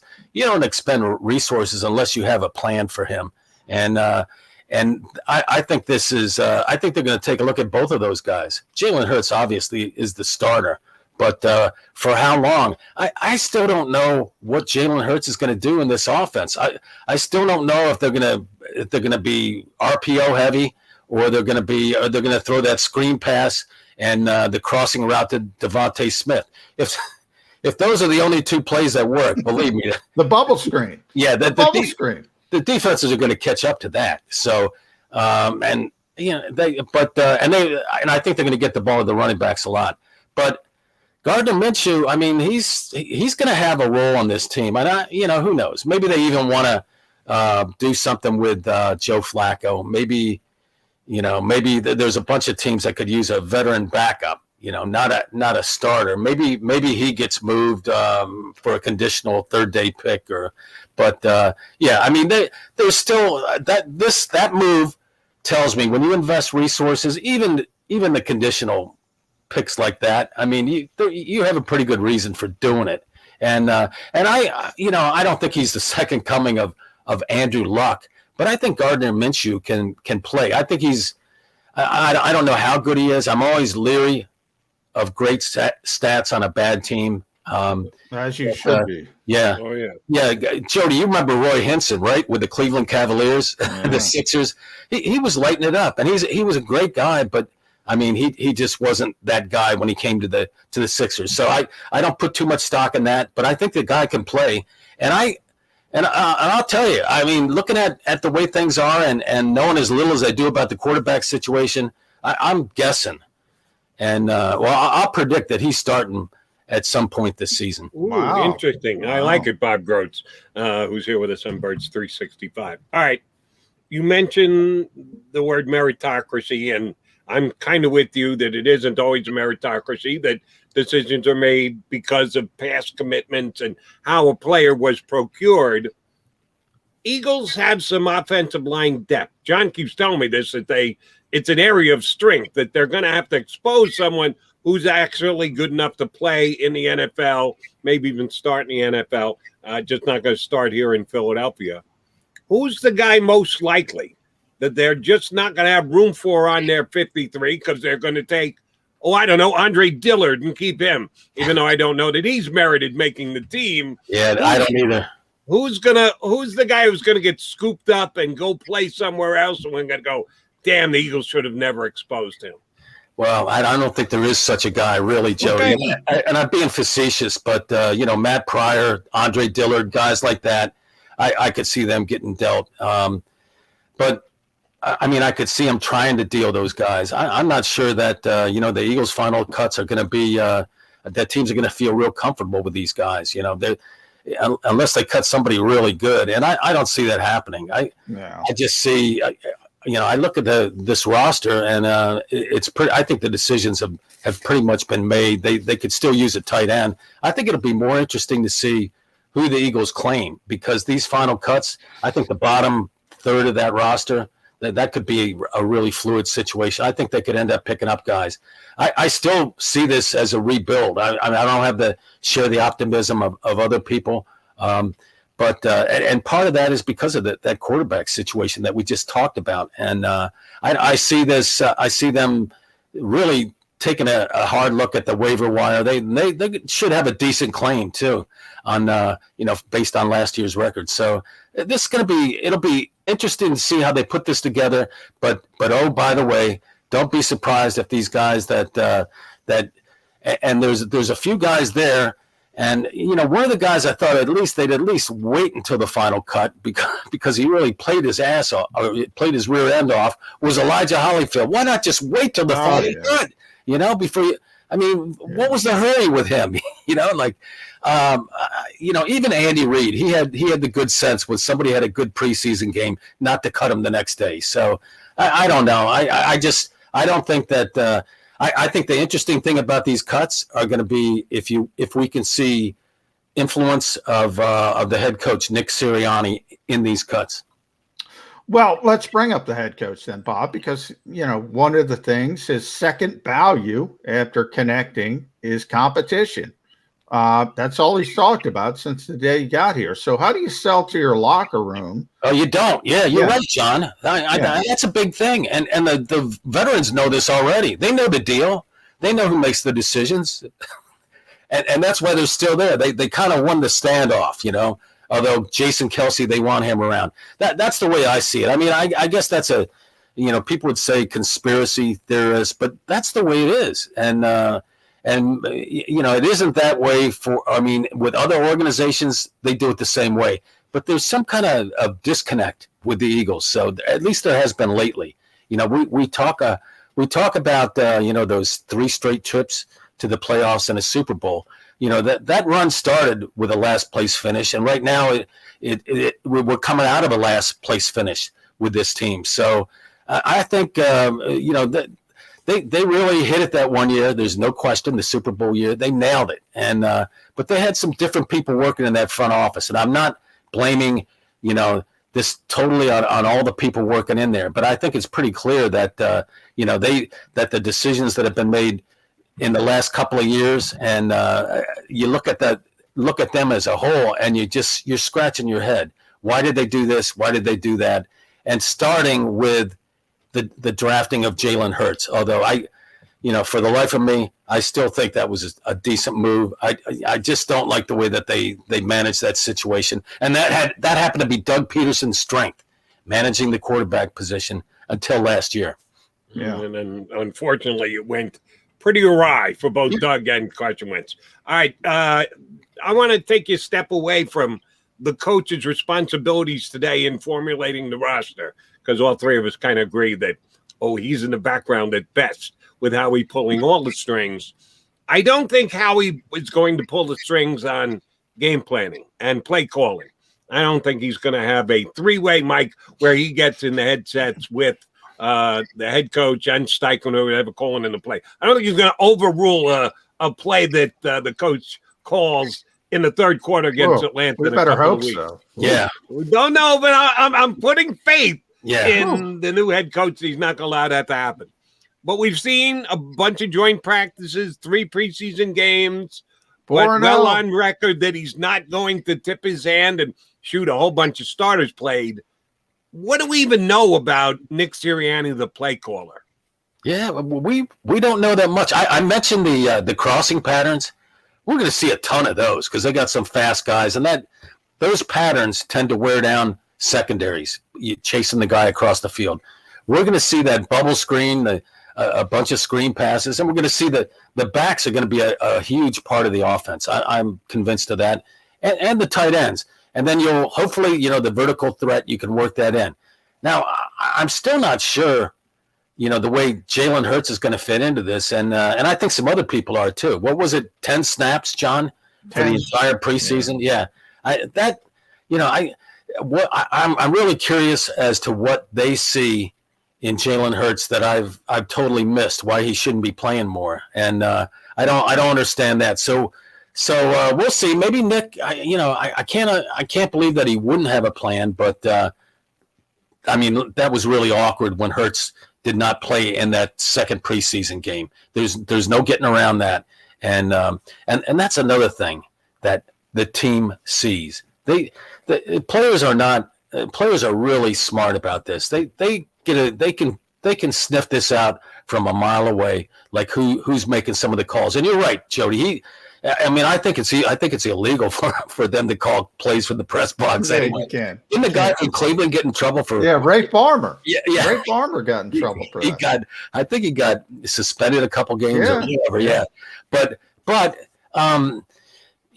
this with the Eagles and the veterans and the dynamic with the coach. Wow, I couldn't imagine what it would be like to have to be responsible for this whole operation when someone above me is like shouting or whispering things in my ear the whole way, and I got to keep him happy.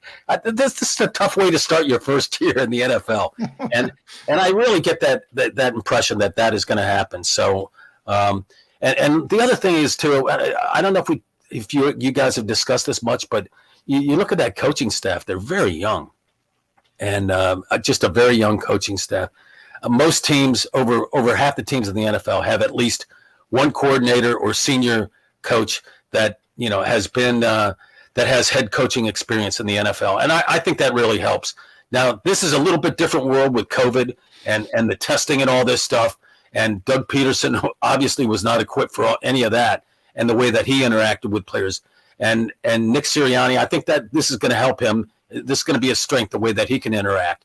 But there's only so many times too that you can come up with these. You can wear somebody's shirt like Fletcher Cox's or Miles Sanders or play rock, paper, and scissors, And by the way, you're going to see that after a touchdown with some of those players. They're going to go over that sideline. That's going to be you're going to see that until you get tired of it, yeah.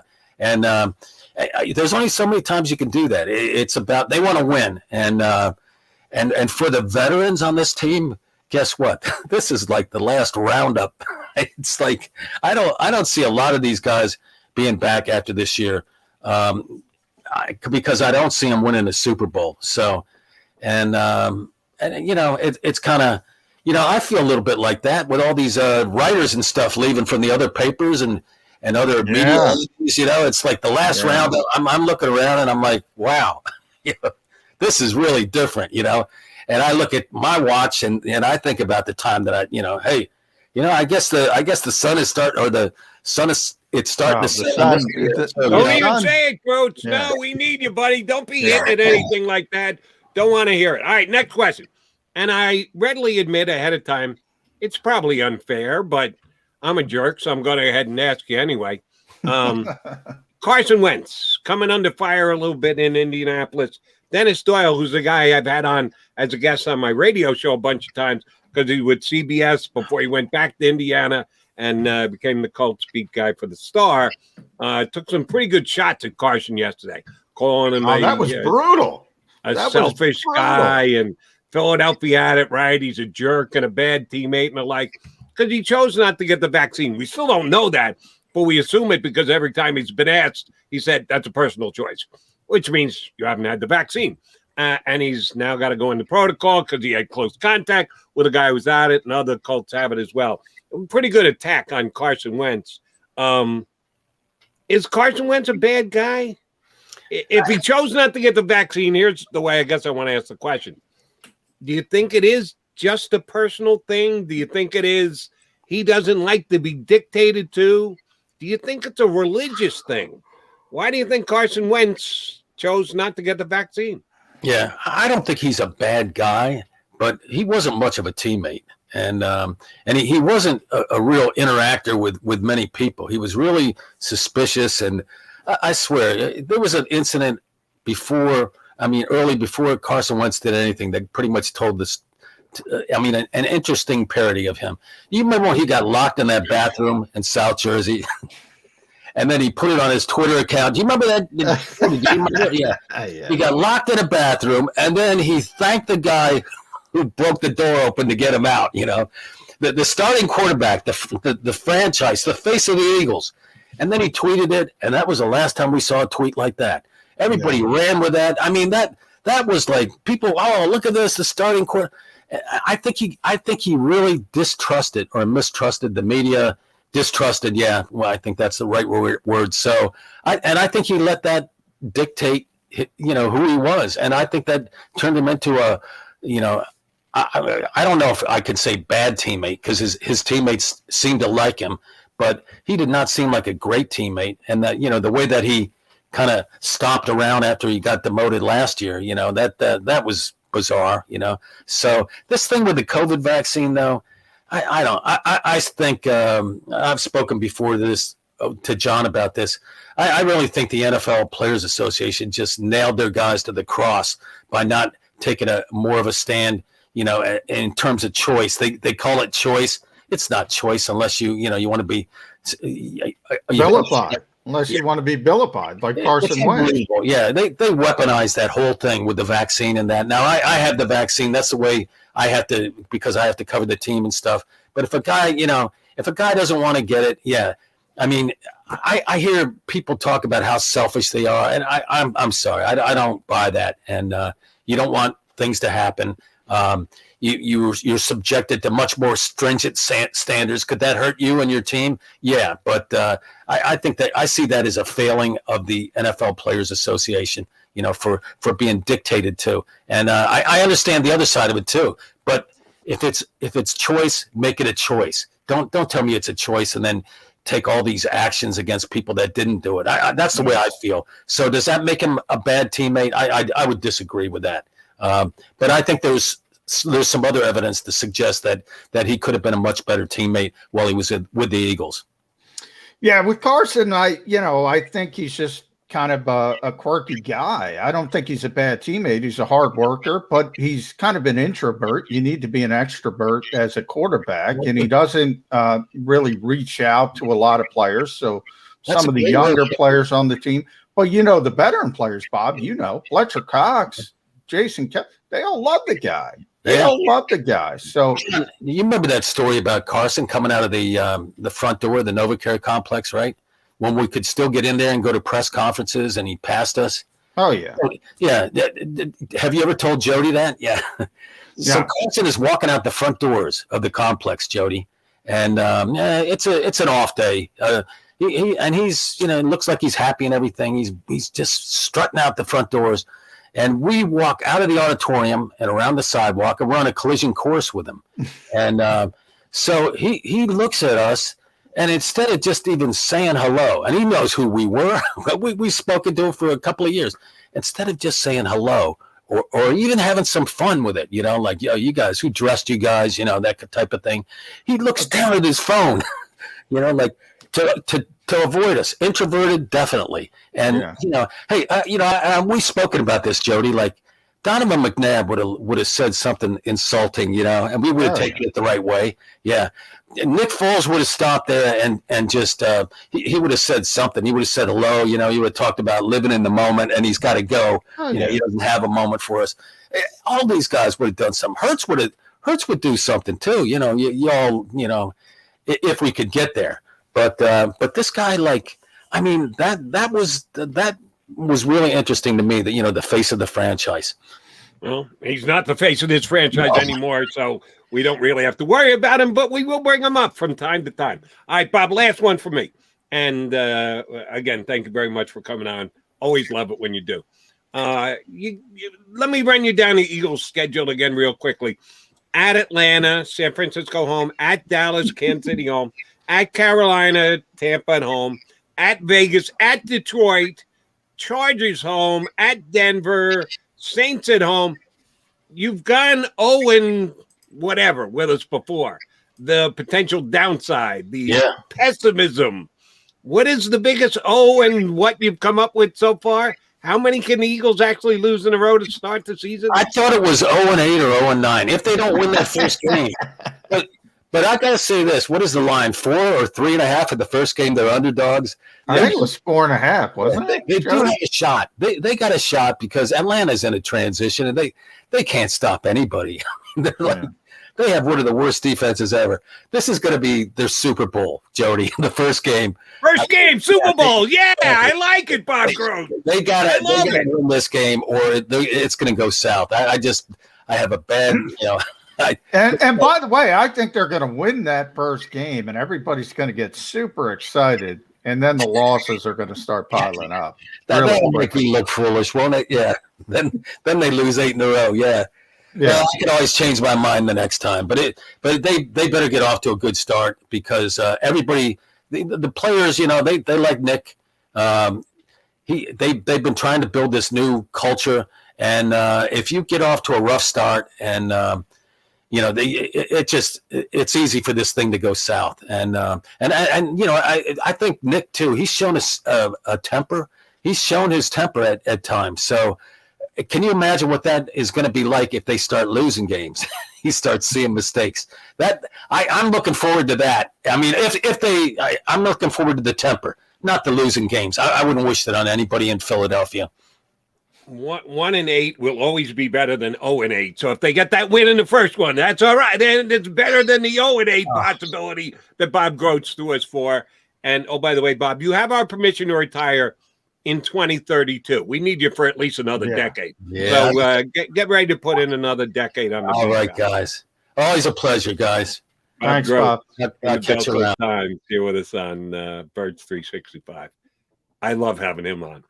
Because he absolutely, there is no cheerleading from him. No. He's going to tell you exactly. And there are some media members in this town. Doesn't necessarily have to be on the Eagles beat, who I firmly believe are contrarians, who want to look at the glass that's half empty. Look at the glass that's completely empty. As a matter of fact, I've never thought of that as Bob Grotz. He's not that kind of guy who's going to beat the "we stink" drum just to get a reaction, to get more attention or more clicks or whatever. That's never been Bob Grotz. All I ever look for, Jody, is objectivity, man. Objectivity. I don't want a cheerleader, and I don't want somebody looking for negative information. All you're looking for is objectivity. And you know the guys, generally the guys that are on this show are the objective ones. And there's a lot of non-objective ones, both sides, by the way. Understood, agreed.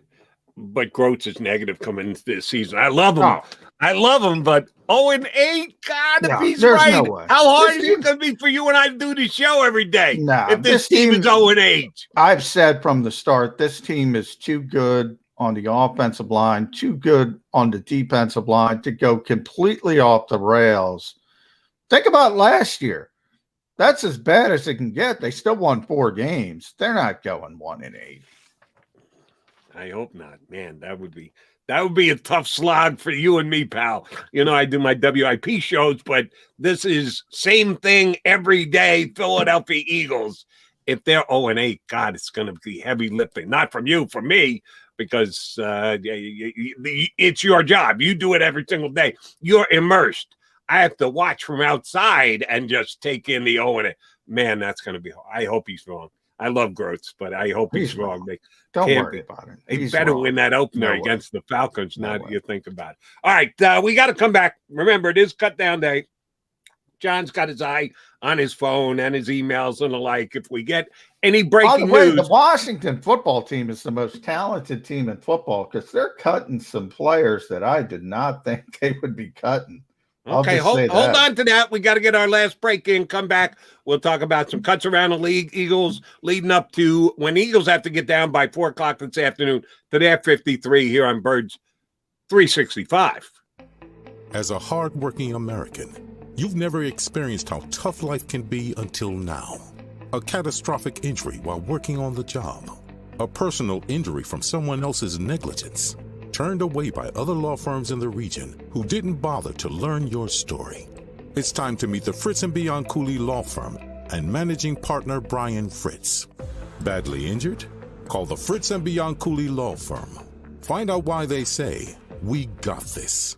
The International Brotherhood of Electrical Workers, Local Union 98, is a proud sponsor of The Labor Show with J. Doc and Krause every Saturday night from 6 to 8 p.m. IBEW Local 98's highly trained and superbly skilled electricians are the best in the business, setting the highest safety standards in the electrical industry. So when you're planning your next industrial, commercial, or residential project, choose an IBEW Local 98 union contractor. Learn more at IBEW98.org.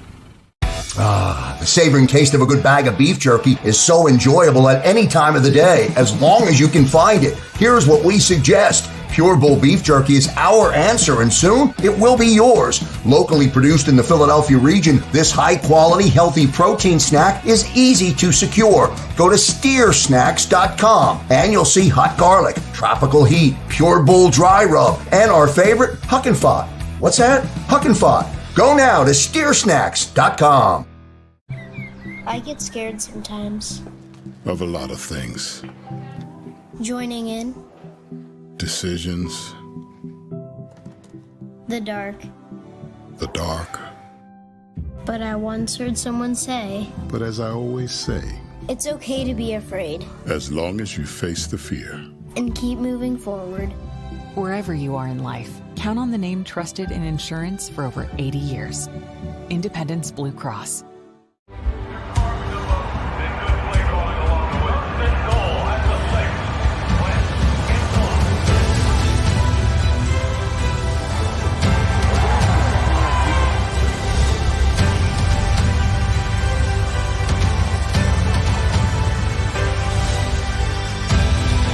On the field of life, First Trust Bank is there for you. Champions on 3. 1, 2, 3. Because Philadelphia dreams deserve a Philadelphia bank.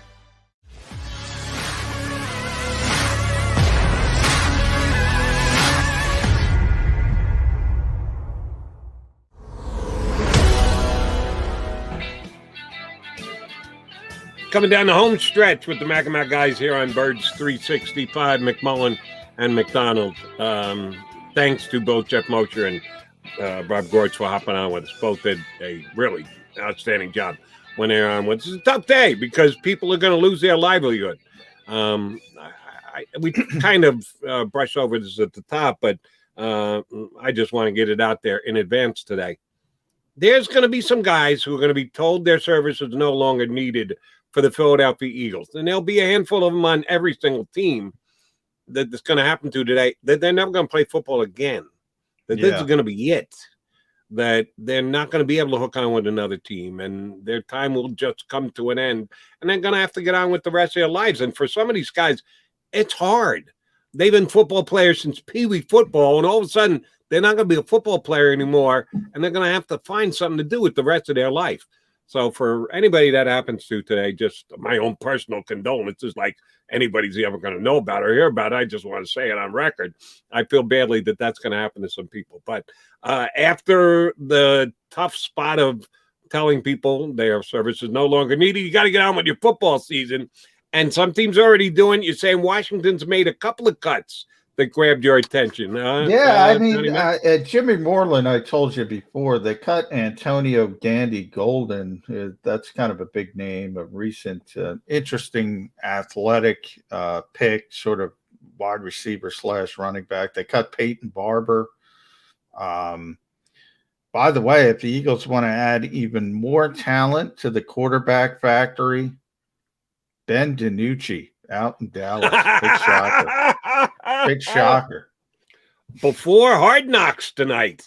Yeah. Quick cut for him. They also cut Garrett Gilbert, so Cooper Rush is the backup quarterback in Dallas. But that only leaves them 2 quarterbacks, right? Yeah. So maybe Dak Nick and Foles. Coop, Nick that's Foles. it? Maybe Nick Foles to Dallas. Keep an eye on that. Yeah, because they had 4 quarterbacks, and now they're down to 2. And one of them, of course, is Prescott, who hadn't done anything all preseason. And they're just going to throw him into the mix in week number 1. Wow, that surprised me. I thought Gilbert was a lock to make that squad. I didn't think Ben did. John, I was joking. You suffered through that entire debacle of 4-11 last year. Ben DiNucci gift wrap one of the 4 Eagle victories last year. One like the Eagles went out and kicked the Cowboys. We like to dream that that's the way it always has to happen. Anytime the Eagles beat the Cowboys, it's got to be a beat down and a domination. No, the Eagles didn't beat the Cowboys last year. Ben DiNucci beat the Cowboys last year and handed the game to the Philadelphia Eagles. And by the way, that's when we talk about Carson Wentz. Carson Wentz was slightly better than Ben DiNucci in that game. Slightly, maybe slightly better. But also Carson's learning. We talked about Carson. I just want to wrap that up because that was brutal. I thought that column was unfair to Carson Wentz. But I mean, Doyle is that kind of writer, though. He's a cut and slash type guy. He does not make words. I'm a columnist. I've said some things. I don't have a problem with Doyle. I'm just saying it's unfair. I know Carson's not a bad guy. He is a bit of an introvert, as I explained. I don't think he's very comfortable in a leadership position, and that's what quarterback is. But beyond that, the people are saying it's Philadelphia media, it's Philadelphia. No, you're the face of the franchise in any NFL city. You're going to get that treatment in every NFL city. Yeah, Indianapolis is one of the smaller ones. Yes, you're going to get it everywhere. You're not escaping it. And Carson's learning that quickly. All right, Johnny Mac, we're running out of time. I know this is of interest to me. Don't know how of interest it is to anybody else. And I sure as hell know it's of interest to you. What is the key guy for the Philadelphia Eagles to either keep or cut today that is going to give you the chance to wrestle away the championship from the defending champion of the Eagles media 53-man roster poll? You already got Landon Dickerson. I already got Landon Dickerson. Big for you. The key guy for me is T.Y. McGill, because I think and by the way, this was strategy for me. I talk about Howie Roseman's strategy. This is strategy from me. T.Y. McGill deserves to make this team. T.Y. McGill should make this team. I have him off this team. Rolling the dice, saying vested veteran, week 2, bring him back. Don't need him. Save the spot. That was my strategy. If T.Y. McGill gets cut, I'm in good shape. All right. But I feel bad. I'm like, you got it. That's what the contest is. That's what the Eagles have to do. We should hold your feet to the fire, too, and make you do the same thing. You just gave that great soliloquy about people losing their job, and I'm playing a game with somebody. See you, T.Y. See you. Yeah. So who do you have on the D-line making it that some others may not, since they would have T.Y.? Well, it's not about who's making it. It's about everybody's got T.Y. making it. So if I'm right, I forget. I don't. So you have one less defensive lineman or defensive tackle? You think most people have one less defensive tackle? Like a lot of people would put Raekwon Williams already got cut. I had him being cut, so I went a little bit light on the defensive line, thinking they'll juggle it after what we talked about with Jeff Mosher. So that's my strategy. Howie's got his strategy. I'm trying to win this thing. You got Ridgeway making the team.